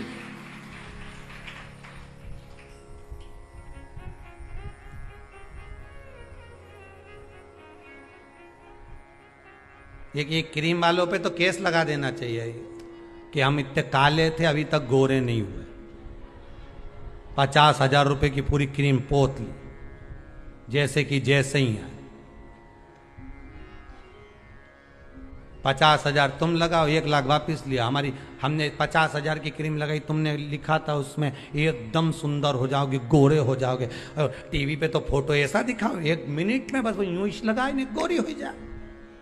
और हम तो पूरी सालों लगाते लगाते हो गए अभी तक जैसा कि जैसा, ये जैसा कि जैसे ही रिया, कहीं अंतर ही नहीं आया। तो बताओ, तुम बताओ गोरा कब होंगे? तो क्रीम वाले भी कह देंगे रे हमने तो शिव पुराण सुनी थी, बाहर की चमक से हमें कोई मतलब नहीं। हमने तो शिव पुराण में सुना था कि भीतर की चमक चाहिए। क्या करे बाहर की चमक का? ये चमक ये दमक फुल्ल बन में महक सब कुछ सरकार तुम ऐसे है। अभी बाहर की चमक का करोगे क्या? 2 तरह का पार्लर होता है, ब्यूटी पार्लर 2 तरह का। एक आपके घर के बाहर भी होगा, जहां जहां आप रहते हो ना, जिस शहर में रहते हो, जो कथा सुन रहे हो टीवी पे, आस्था पर या मोबाइल पे सुन रहे हो, जिस मोहल्ले में कॉलोनी में रहते हो वहां लिखा रहता होगा ब्यूटी पार्लर। अब उस पार्लर में, और एक पार्लर ये भी है शिव पुराण का, बस अंतर इतना है, उस पार्लर में लड़की का श्रृंगार होता है, बाहर का श्रृंगार होता है जिससे पति रीत जाता है। और इस शिव महापुराण के पार्लर में आत्मा का श्रृंगार होता है, जिससे महादेव रीझ जाता है। पार्लर यह भी है, पार्लर वो भी है, वो बाहर का है, ये भीतर का है। इसमें आत्मा का श्रृंगार होगा। अब आज तुम लोग जब कथा सुन के उठो ना और कहीं जाओ और कोई तुमसे पूछे कहां गई थी, दिखी नहीं, तो कहना पार्लर में बैठी थी। तो क्या बता, 90 साल की, 80 साल की और पार्लर में बैठी? हाँ, बस अंतर एक ही है उस पार्लर में, उस पार्लर में। जो वो बाहर वाला पार्लर होता है ना, तो वो ऐसी ककड़ी धर के बिठा दे, एक जैसे पोत के, और यहाँ कुछ नहीं धर के बिठाए। इस पार्लर में जो बैठे हो ना शिव महापुराण के, इसमें कुछ धरने की जरूरत नहीं है। यहाँ तो मन परमात्मा के चरणों में धर दो, बस इतना चाहिए। और भगवान जो श्रृंगार करेगा उसके आगे दुनिया का कोई श्रृंगार नहीं हो सकता। सब ठीक है,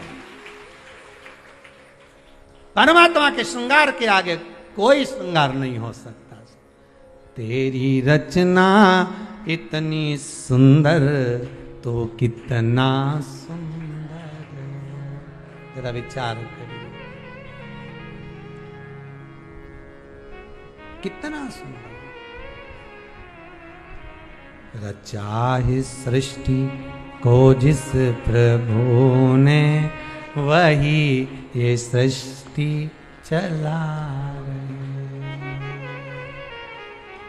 जो वृक्ष हमने लगाया पहले, जो पेड़ हमने लगाया पहले, उसी का फल अब हम पा रहे हैं।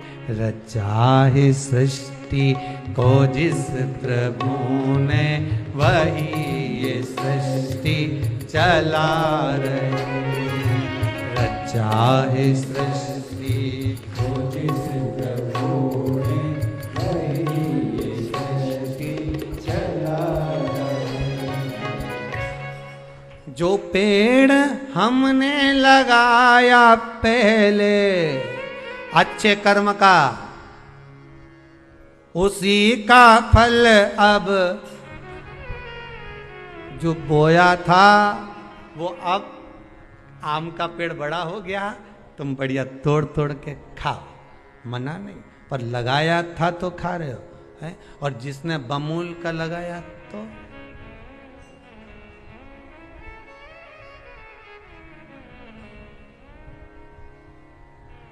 जो पेड़ हमने लगाया पहले और कांटा चुभ गया, उसी का फल अब हम पा रहे हैं। रचा है सृष्टि को जिस प्रभु ने, वही है सृष्टि चला। ये उसी का कितना लेवल मिलाता है, देखो तो सही। लोग कह रहे थे जनसंख्या बढ़ गई, जनसंख्या बढ़ गई। भगवान ने कहा चिंता मत करो, 2 लेयर में सब बराबर। काहे का टेंशन लेते हो? और अभी तो तीसरी की तैयारी चल रही है। तुम्हारा क्या विचार है रे? जितने कथा सुन रहे हो टीवी पर, विचार है आएगी? क्यों नहीं आएगी? क्योंकि शंकर जी की कथा लगातार चल रही है, नॉन स्टॉप, तो वो भी रुकी हुई है। भगवान भी इंतजार में बैठा है। वो उसके यहाँ का लेवल का मत देखो, वो तो कुछ भी कर सकता है। उसकी तो कंपनियां ऐसी जोरदार है, 2 मिनट में साफ, उसका कोई भरोसा नहीं दादा वो। और चिंता मत करना बिल्कुल भी, अगर कहीं तकलीफ आ भी जाए नहीं तो कह देना तो मुझे जाने नहीं है कहीं। शिव पुराण सुनी है पूरी 1 साल की, एक नहीं छोड़ी। महाराज बापड़ा बाज बाज के थकी गया, पर मेरा कान नहीं थकिया। पलंग पे सोच सोच एक नहीं छोड़ी हो। ए यमराज से कहते ना हमारे पल्ले तो पड़ना मत ही, बिल्कुल। बगल में रही नहीं बिमला भाई, वे एक दिन की नहीं सुनी, मारी बत्तल की उके ले जा।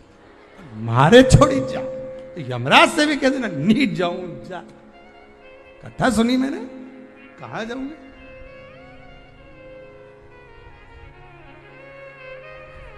अब कहां जाए? जो पछाड़ा, एकादशी ने जो पछाड़ा और मुर दैत्य मरा। मुर दैत्य तो मर गया, समाप्त हो गया। वो जो 11वें दिन जन्मी थी, उसने हाथ जोड़कर निवेदन करा नारायण से। नारायण ने पूछा, तुम कौन हो? इतनी सुंदर हो तुम, इतनी सुंदर कौन हो तुम? आखिर कौन हो तुम, इतनी सुंदर कौन हो? कहा, महाराज भगवान विष्णु से कह रही है, मैं आपके शरीर से प्रकट हुई हूं। 11 दिन तक आप विश्राम करें, आपका हृदय, आपका चित्त, आपकी वृत्ति से मैं प्रकट हूं। भगवान ने कहा, तू 11वें दिन जन्मी है, मैं तुझे एकादशी नाम देता हूं। मांग, तुझे क्या चाहिए? मांग ले, तुझे क्या चाहिए? क्योंकि तूने मुर दैत्य को मारा है, जो कोई देवता नहीं मार पाए। बोल, तुझे क्या? सारे देवता जहां हार गए थे, वहां तू प्रकट होकर तूने संहार किया। मांग, तुझे क्या चाहिए?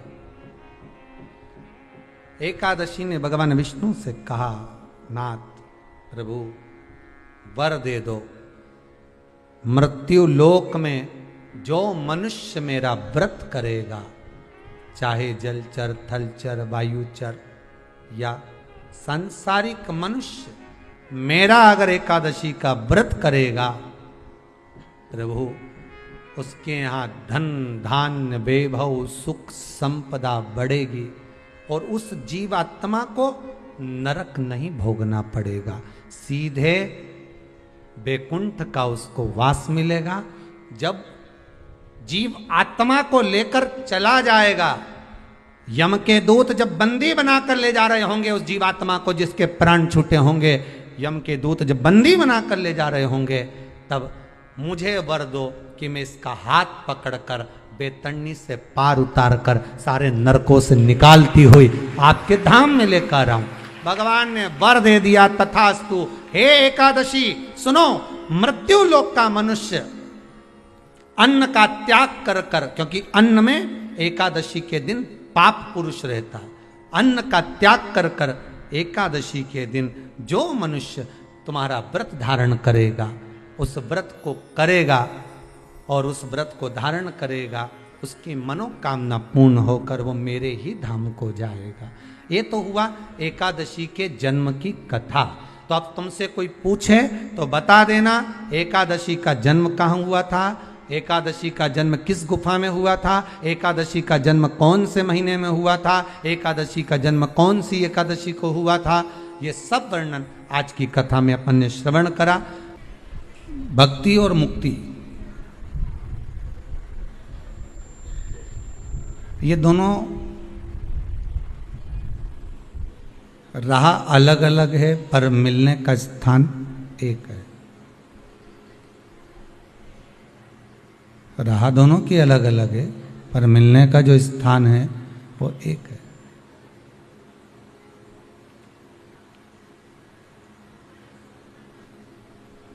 यदि मुक्ति को पाना है हमको, और मुक्ति यदि हमको प्राप्त करना है, तो भक्ति के पथ पर जब हम चलेंगे, भक्ति के पथ पर जब हम अग्रण्य बढ़ेंगे, तब मुक्ति का पथ तो स्वयं सुलभ हो जाएगा, स्वयं सम्मुख में आ ही जाएगा।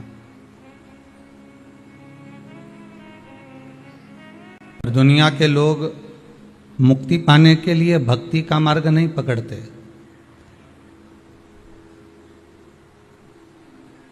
उन्होंने तो विचार कर लिया कि कैसे भी हम मुक्ति प्राप्त हो जाए। तो ऐसे कैसे मिल सकती, और अगर मुक्ति मिल भी गई तो मोक्ष नहीं मिलने वाला। शरीर अगर छूट भी गया, एक स्वरूप हमने बदल भी लिया, फिर कोई दूसरा स्वरूप मिल गया, दूसरे स्वरूप से फिर कोई तीसरा मिल गया, तीसरे से फिर कोई चौथा मिल गया।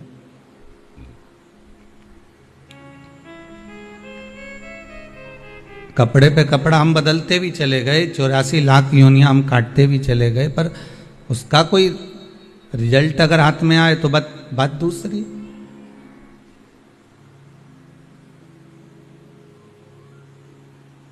कितने बार हम जन्म लें और कितने बार अपनी मृत्यु के घाट पर उतर जाएं। पुनरपि जन्म पुनरपि मरणम। बार बार जन्म लेना, बार बार मर जाना, प्राण छोड़ देना।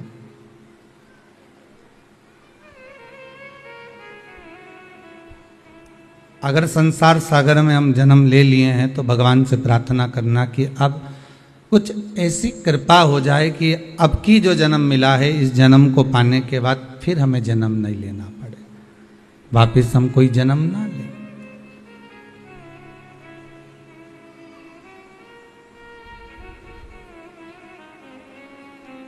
ये काया, ये शरीर एक बार अगर मिल गया, फिर दूसरी बार फिर किसी योनि में, फिर किसी योनि में, फिर किसी योनि में, बदलते बदलते बदलते बदलते फिर मानव की देह। और मानव की देह अगर मिल भी गई, वहां तक पहुंच भी गए, हम नजदीक तक पहुंच भी गए, तो फिर हम उससे फिर वंचित रह गए भगवान की भक्ति से। हम भगवान की भक्ति से फिर वंचित रह गए।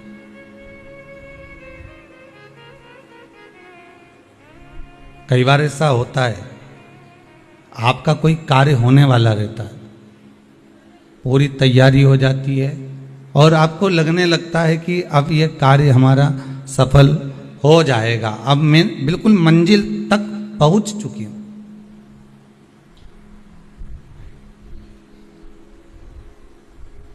अब हम बिल्कुल मंजिल तक पहुंच गए हैं, बिल्कुल नजदीक तक पहुंच गए, और होने ही वाला रहता है, और मालूम पड़े वो लगी लगाई जो थाली है वो खसक जाती, किसी के और के हिस्से में पहुंच जाती।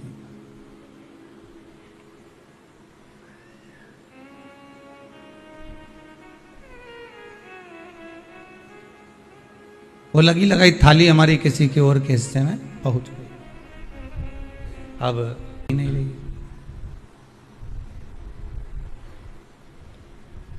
फिर पुनः प्रयास करा गया कि ये फिर प्राप्त हो जाए, फिर भी नहीं मिल रही, डिले कम करो। बारंबार हम प्रयास करते रहे, बारंबार हम पुकारते रहे, बारंबार हम बोलते गए, पर वो भोजन की थाली हमारे सम्मुख में नहीं आ पाई, हमें नहीं प्राप्त हुई। उसी तरह एक बार मानव का शरीर मिलने के बाद हमने कितने कितने प्रयास करे, अथक प्रयास बहुत किए गए कि फिर वापस मानव की देह मिल जाए। अब की बार मैं भजन नहीं कर पाया, अब की बार कर लूंगा, फिर मैं कर लूंगा, फिर मैं कर लूंगा, तो वो हमें प्राप्त नहीं हुआ।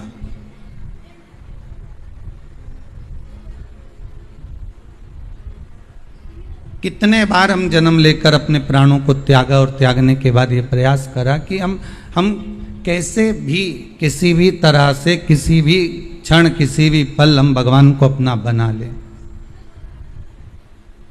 हम भगवान को अपना प्राप्त कर लें, पर नहीं हुआ। पर प्रयास करना शिव महापुराण के माध्यम से कि इस बार जो हमको मौका मिला है, इस बार हमको जो समय मिला है, इस समय के अनुसार हम भगवान को अपना बनाने का प्रयास करें।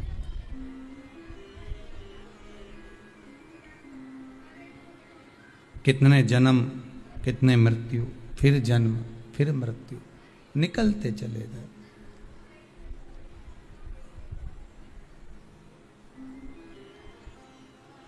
व्रत शिव महापुराण की कथा है, और केवल आपने ही नहीं, संसार के ना जाने कितने मनुष्य, संसार में जन्म लेने वाले कितने मानव, मानव के साथ में हम तो यहां तक कहेंगे कि पशु पक्षी तक भी व्रत करते हैं।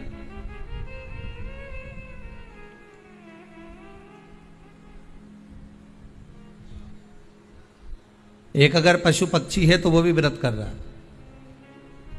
एक मगर तालाब के किनारे पर रहता है और जब तक वो भगवान का नाम नहीं ले लेता, जब तक वो भगवान का नाम नहीं सुन लेता किसी के मुख से, तब तक वो पानी तक नहीं पीता। मगर भी एक नियम ले लेता, मगर भी एक नियम धारण कर लेता।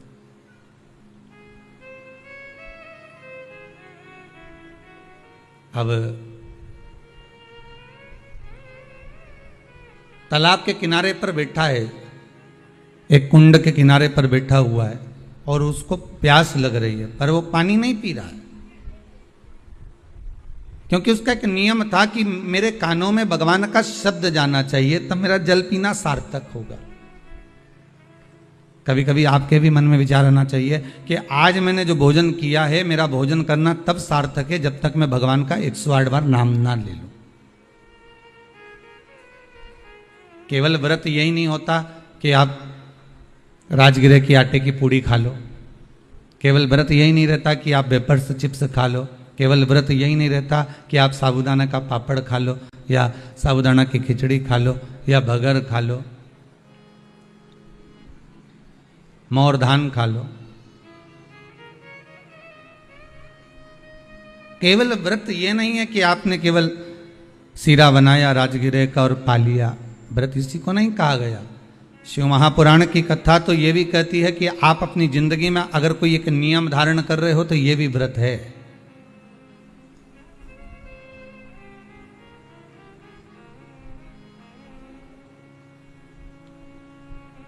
और उस नियम को किसी को बताए बिना आप निभा रहे हो, ये व्रत है। और अगर आप बात बात में थोड़ी सी देर में लड़ाई कर कर झगड़ा कर कर कोई संकल्प ले लो कि मैं तो अब तेरे यहाँ आऊंगा ही नहीं, तो इसको नियम नहीं कहेंगे, इसको व्रत नहीं कहेंगे। ये तो आपने झगड़े में कह दिया है, मैं तो यहाँ पाँव नहीं रखूंगा, मैं तो तेरे घर पहुंचूंगा ही नहीं, मैं तो ये नहीं करूंगा, मैं तो वो नहीं करूंगी, तो इसको व्रत नहीं कहा गया। इसको तो आपने अपना अहंकार सामने प्रकट किया।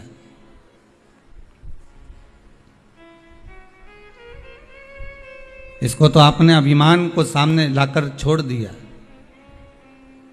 जरा सा झगड़ा हुआ, जरा सा विवाद हुआ, मैं तो इसका मुंह ही नहीं देखूंगी, अब तुम मुझसे मिलना मत ही, और मैं तेरा मुंह नहीं देखूंगी। अब तुमने तो कह दिया मुंह नहीं देखूंगी, अब तुमने सोचा कि मैंने तो नियम ले लिया या मैंने व्रत धारण कर लिया, इसको व्रत नहीं कहेंगे। ये तो तुम्हारा अहंकार, तुम्हारा अभिमान, तुम्हारी अभिमत्ता और तुम्हारा अहम जब सामने आता है तो बात बात में ये संकल्प ले लिया जाता है कि अब मैं ऐसा नहीं करूंगा, अब मैं ये नहीं करूंगी, अब मैं ये धारण कर लेती हूँ, मैं तो बिल्कुल हो नहीं दूंगी। तो ये एक नियम जो तुम बना रहे हो, ये कोई व्रत नहीं है, ये कोई नियम नहीं है, ये तुम्हारे द्वारा तुम्हारा अभिमान, तुम्हारे द्वारा तुम्हारा अहंकार, तुम्हारे द्वारा तुम्हारी अभिमत्ता, ये तुम्हारे सामने प्रकट हो रही।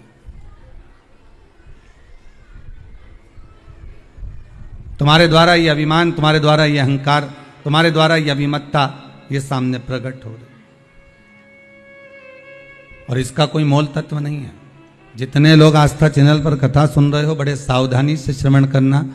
फेसबुक यूट्यूब पर अगर कथा सुन रहे हो तो बड़ी सावधानी से श्रवण करना कि इसमें तुम्हारी अभिमत्ता नहीं है, इसका भान नहीं है, इसमें आनंद का भान नहीं है, इसमें रस तत्व का भान नहीं है। ये तो केवल तुम्हारा अहंकार है, ये केवल तुम्हारा अभिमान है। और जब तक अहंकार अभिमान तुम्हारा रहेगा तो तुम्हारे मुख पे बात बात में वाणी में ये संबोधन आ ही जाएगा। बात बात में वाणी में ये संबोधन तुम्हारे मुख पर आ ही जाता है कि अब मैं तेरे यहाँ पाँव नहीं रखूं, अब मैं तेरे यहाँ ये नहीं करूं, अब मैं तेरे साथ में ऐसा नहीं करूं। ये हमारा अहंकार, ये हमारा अभिमान है जो हमारे सामने आ गया। शिव महापुराण में एक बात बड़ी सुंदर लिखी है कि स्कंद पुराण में भी लिखी है कि आप जो व्रत करते हो, जो आप उपवास करते हो, जो आप नियम धारण करते हो, वो अहंकार को दूर पटक कर किया जाता है। अभिमान को बहुत दूर पटक दीजिए, बहुत दूर ले जाकर छोड़ दीजिए। जब अहंकार अभिमान आपका दूर ले जाकर छोड़ दोगे, अहंकार अभिमान आपका जब दूर चले जाएगा और उस अहंकार अभिमान को छोड़ने के बाद जब आप भगवत भक्ति में डूबोगे, तब एक आनंद दूसरा ही हमें प्राप्त हो जाएगा। तो क्या कहा गया कि प्रयास करिएगा कि एकादशी के दिन कोई वृक्ष की, कोई डाली की, कोई कोपल की कोई पत्ती ना तोड़ी जाए। क्यों? तो कहा अगर उस पत्ती को हम तोड़ देते हैं, वृक्ष की पत्ती को या क्यारे में लगी हुई कोई डाली की पत्ती को हम तोड़ देते हैं, तो एकादशी का पुण्य फल प्राप्त नहीं होता। एकादशी का कोई फल हमारे खाते में नहीं जाता, पुण्य फल प्राप्त। अब फिर भले तुम चाहे तुमने मोरधन खाया हो, चाहे तुमने फिर चिप्स खाई हो, चाहे तुमने फिर व्रत का कितना ही सामान खा गए हो और तुमने सोचा कि आज मेरी एकादशी है, तो फिर उसका कोई फल प्राप्त नहीं है, उसका कोई सुख प्राप्त नहीं है आपको, फिर उसका कोई आनंद प्राप्त नहीं है आपको, तो उसमें कोई आनंद की अनुभूति आपको नहीं मिल रही है।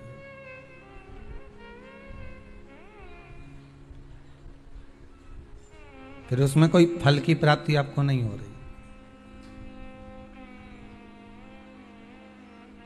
आस्था चैनल के माध्यम से जितने भी एकादशी करने वाले हैं और चतुर्थी का व्रत करने वाले हैं, बहुत ध्यान से आज की कथा सुनना कि एकादशी का आपसे आपके बच्चे पूछेंगे, मम्मी हम भगवान विष्णु का दर्शन करते हैं, हम राम जी का दर्शन करते हैं, हम कृष्ण भगवान का दर्शन करते हैं, हम भवानी माता का दर्शन करते हैं, हम शंकर जी का दर्शन करते हैं, हम सारे देवी देवताओं का दर्शन करते हैं, पर ये एकादशी माता तो कभी नजर ही नहीं आती।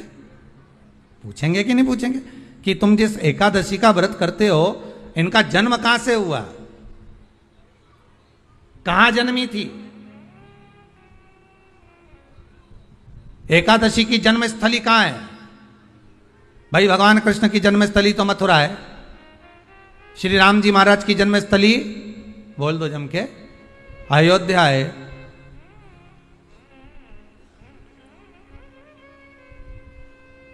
कोई आपसे पूछ ले कि एकादशी की जन्मस्थली कहाँ है, तो आधे लोग तो बाल खुजाने में लग जाएंगे कि एकादशी आखिर पैदा कहाँ हुई थी, जन्म कहाँ लिया था, इसका जन्म हुआ कहाँ था, कहाँ जन्मी थी ये?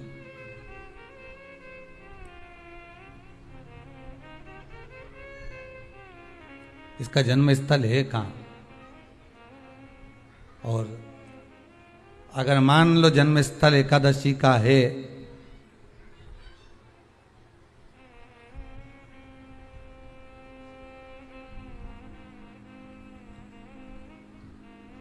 और एकादशी अगर जन्मी है, उसका जन्म हुआ है और दुनिया के लोग इतना व्रत करते हैं, उपवास करते हैं, तो फिर इसका जन्म स्थल कहां होगा? तो कहा इसका जो जन्म स्थल है वो बद्रीनाथ। कहां पर है?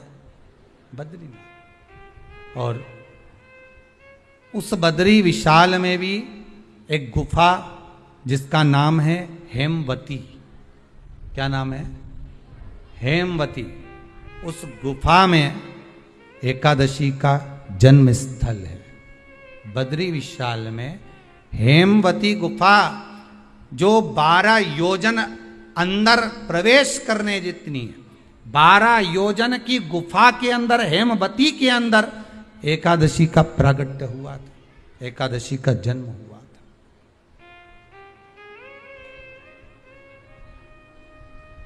अब तो बता सकते हो ना कि कोई पूछे कि राम जी का जन्म अयोध्या में हुआ, भगवान कृष्ण का जन्म मथुरा में हुआ, और कोई पूछ ले आपका जन्म कहाँ हुआ था, अपन कह सकते ना सीहोर में हुआ हमारा।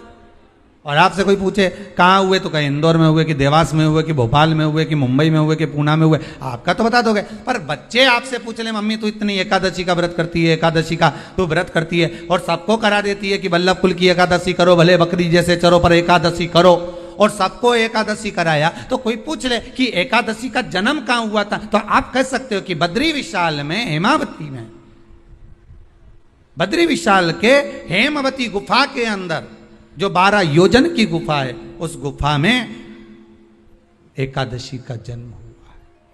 कब हुआ?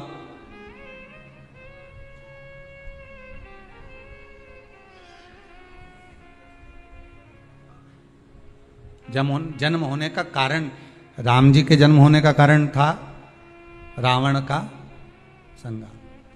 भगवान कृष्ण के जन्म होने का कारण था कंस का संहार। नरसिंह भगवान के जन्म होने का कारण, प्रकट होने का कारण था हिरण्यकशिपु का संहार। वराह भगवान के प्रकट होने का कारण था कि पृथ्वी को जल पर लाकर ठहराना, हिरण्याक्ष का संहार।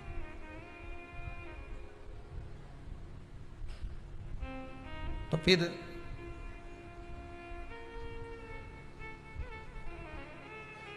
इसके जन्म का कारण क्या है? तो कहा इसके जन्म का केवल एक कारण है। सतयुग में, अब एक और बात का बहुत ध्यान दीजिएगा महाराज, सतयुग एक बार नहीं हुआ कि तुम सोचो कि सतयुग के बाद में द्वापर, त्रेता आ गया, त्रेता के बाद द्वापर आ गया, द्वापर के बाद कलयुग। एक सतयुग नहीं है, एक त्रेता नहीं है, एक द्वापर नहीं है। ना जाने कितने कितने सतयुग निकल गए, ना जाने कितने कितने द्वापर, त्रेता, कलयुग, ना जाने कितने निकल गए।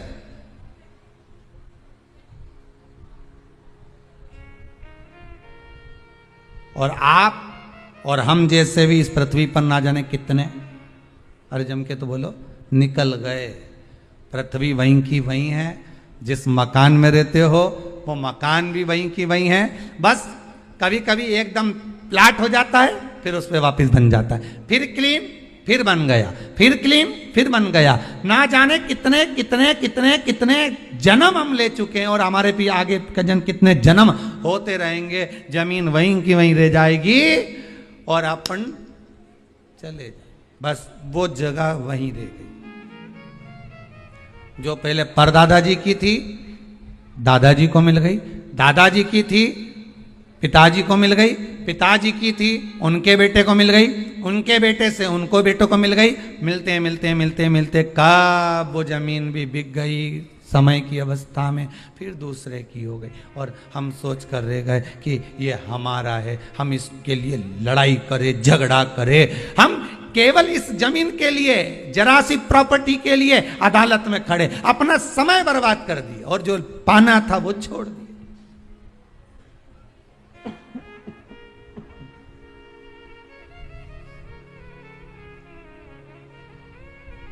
जो पाना था वो छोड़ दिया हमने।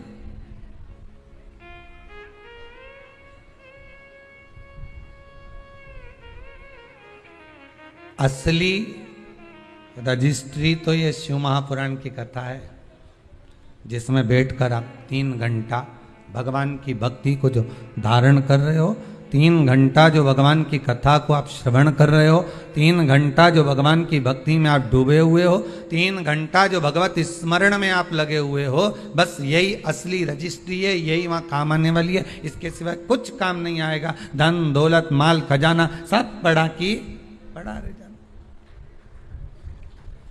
सब धरा की धरा।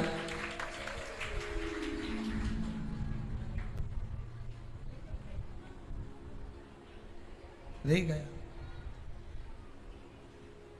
वो एक लाइन आप लोग स्मरण करते होंगे, सज धज के जिस दिन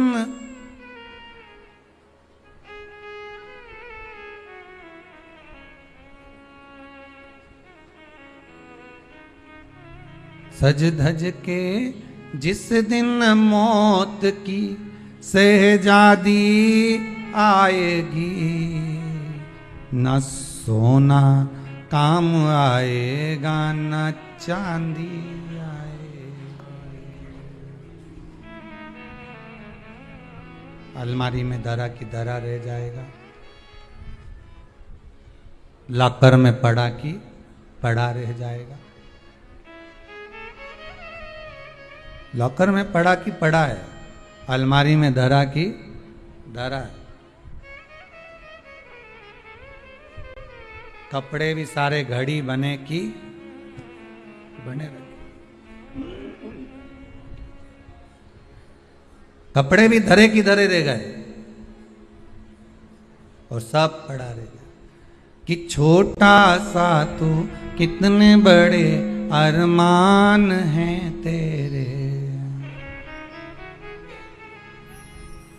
मट्टी का तू सोने जैसे मान है तेरे, मट्टी की काया एक दिन मट्टी मिल जाएगी, न सोना काम आएगा न चांदी आएगी, न सोना काम आएगा न चांदी आएगी। सज धज के जिस दिन मौत की सहजादी आएगी, ना सोना काम आएगा ना चांदी आएगी, ना सोना काम आएगा ना चांदी आएगी। सब पड़ा रह जाएगा, धरा की धरा रह जाएगा, सब पड़ा की पड़ा रह गया, जीव चला गया।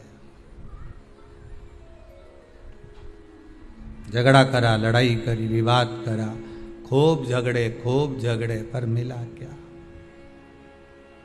इतनी सी जमीन है, इतनी।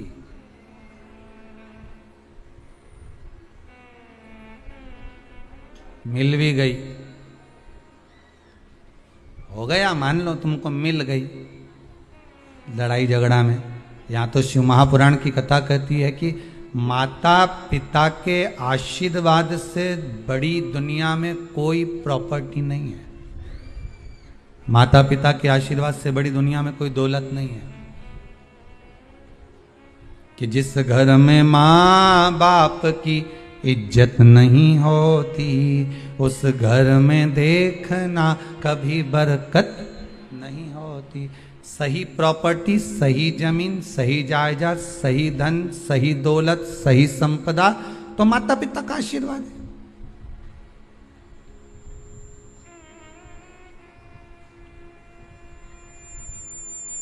सही दौलत तो वही है, सही जायदाद तो वही है। अब प्रयास करना एकादशी के दिन कोई पत्ती ना टूटे। अगर आपको तुलसी के दल की भी जरूरत है तो आप दूसरे से कह सकते हो कि मुझे तुलसी का दल ला दे।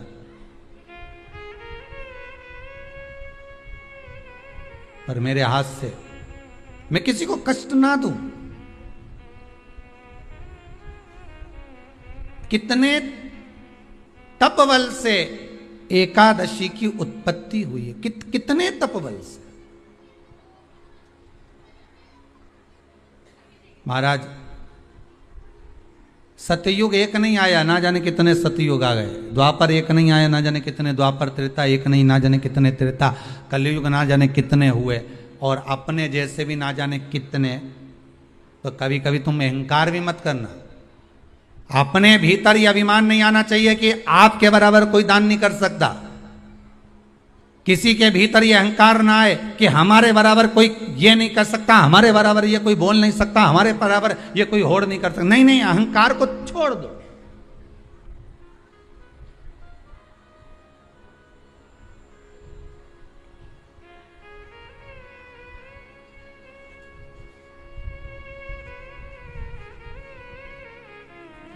इस भारत की भूमि पर, इस भारत माता की गोद में अगर वीर भी जन्मे तो ढेर वीर जन्मे। कोई एक नहीं, कोई एक सोचे कि मेरे बराबर कोई और नहीं कर सकता। नहीं नहीं, ना जाने कितने। इस भारत माता की गोद में अगर दानी भी जन्मे तो ना जाने कितने। कोई ये ना सोचे कि मेरे बराबर कोई दान नहीं कर सकता। इस भारत माता की गोद में सुंदर भी जन्मे तो इतने। कोई ये ना कह सकता है कि मेरे बराबर कोई सुंदर नहीं है। और इस भारत माता की गोद में कलाकार भी जन्मे तो इतने कोई ये नहीं कह सकता कि इसके बराबर कोई नहीं। इस भारत माता की गोद में कथाकार भी ढेर जन्मे, कोई ये नहीं कह सकता कि इसके बराबर कोई नहीं। भगवान ने पैदा करा, अभिमान नहीं होना चाहिए, अहंकार नहीं होना चाहिए। ना जाने कितने हों,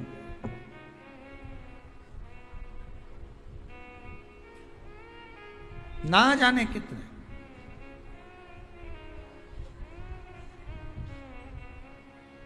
बस हो सकता है सतयुग, त्रेता, द्वापर, कलयुग भी जो अनेक हुए हैं तो हम भी अनेक होंगे, हम भी ना जाने कितने होंगे। सतयुग की कथा है। सतयुग में एक नाड़जंग नाम का एक असुर हुआ। देखिए, एकादशी के जन्म की कथा शायद आपने जिंदगी में कभी सुनी ना सुनी जीवन में, पर इस जीवन में मनुष्य की देह प्राप्त कर कर अगर आप शंकर की शिव महापुराण की कथा सुन रहे हो तो एक एक संवाद को अपने जीवन में उतार कर रखना, जिससे कई माताएं कहती है गुरुजी पहले हम ये चीज नहीं जानते थे, पर आपसे श्रवण कर कर ही तो कुछ मिलेगा। आने वाली पीढ़ी को हमको ज्ञान देना है। सियोर वाला महाराज तो 3 घंटा 2 बजे से 5 बजे तक आस्था चैनल पर, फेसबुक पर, यूट्यूब पर कथा बाज देगा। इसके बाद जवाबदारी आपकी है। कथा सुनने के बाद जवाबदारी आपकी है कि आपके बच्चों को शाम को भोजन कराते समय, आप रात्रि को अपनी बहन से बात करते समय, आप रात्रि को अपने रिश्तेदारों से बात करते समय उनसे भी प्रश्न कर सकते हो। क्यों आज तूने कथा सुनी थी? आज अपने एकादशी के जन्म की कथा सुनी कि एकादशी कब पैदा हुई, एकादशी का जन्म कब हुआ, कौन सी जगह पर जन्मी थी। अपने को मालूम था कि राम जी कहां जन्मे, अपने को मालूम था भगवान कृष्ण कहां जन्मे, अपने को मालूम था नरसिंह भगवान कहां जन्मे, पर अपने को एकादशी का जन्म कहां हुआ यह नहीं मालूम था। आप अपनी बहन से, अपने रिश्तेदारों से बात कर सकते हो। 3 घंटे की कथा तो आप यहां श्रवण कर लेते हो आस्था चैनल के माध्यम से, फेसबुक और यूट्यूब के माध्यम से। इसके बाद की जवाबदारी आपकी है कि इस कथा का प्रसाद आप किस किस को दे रहे हो।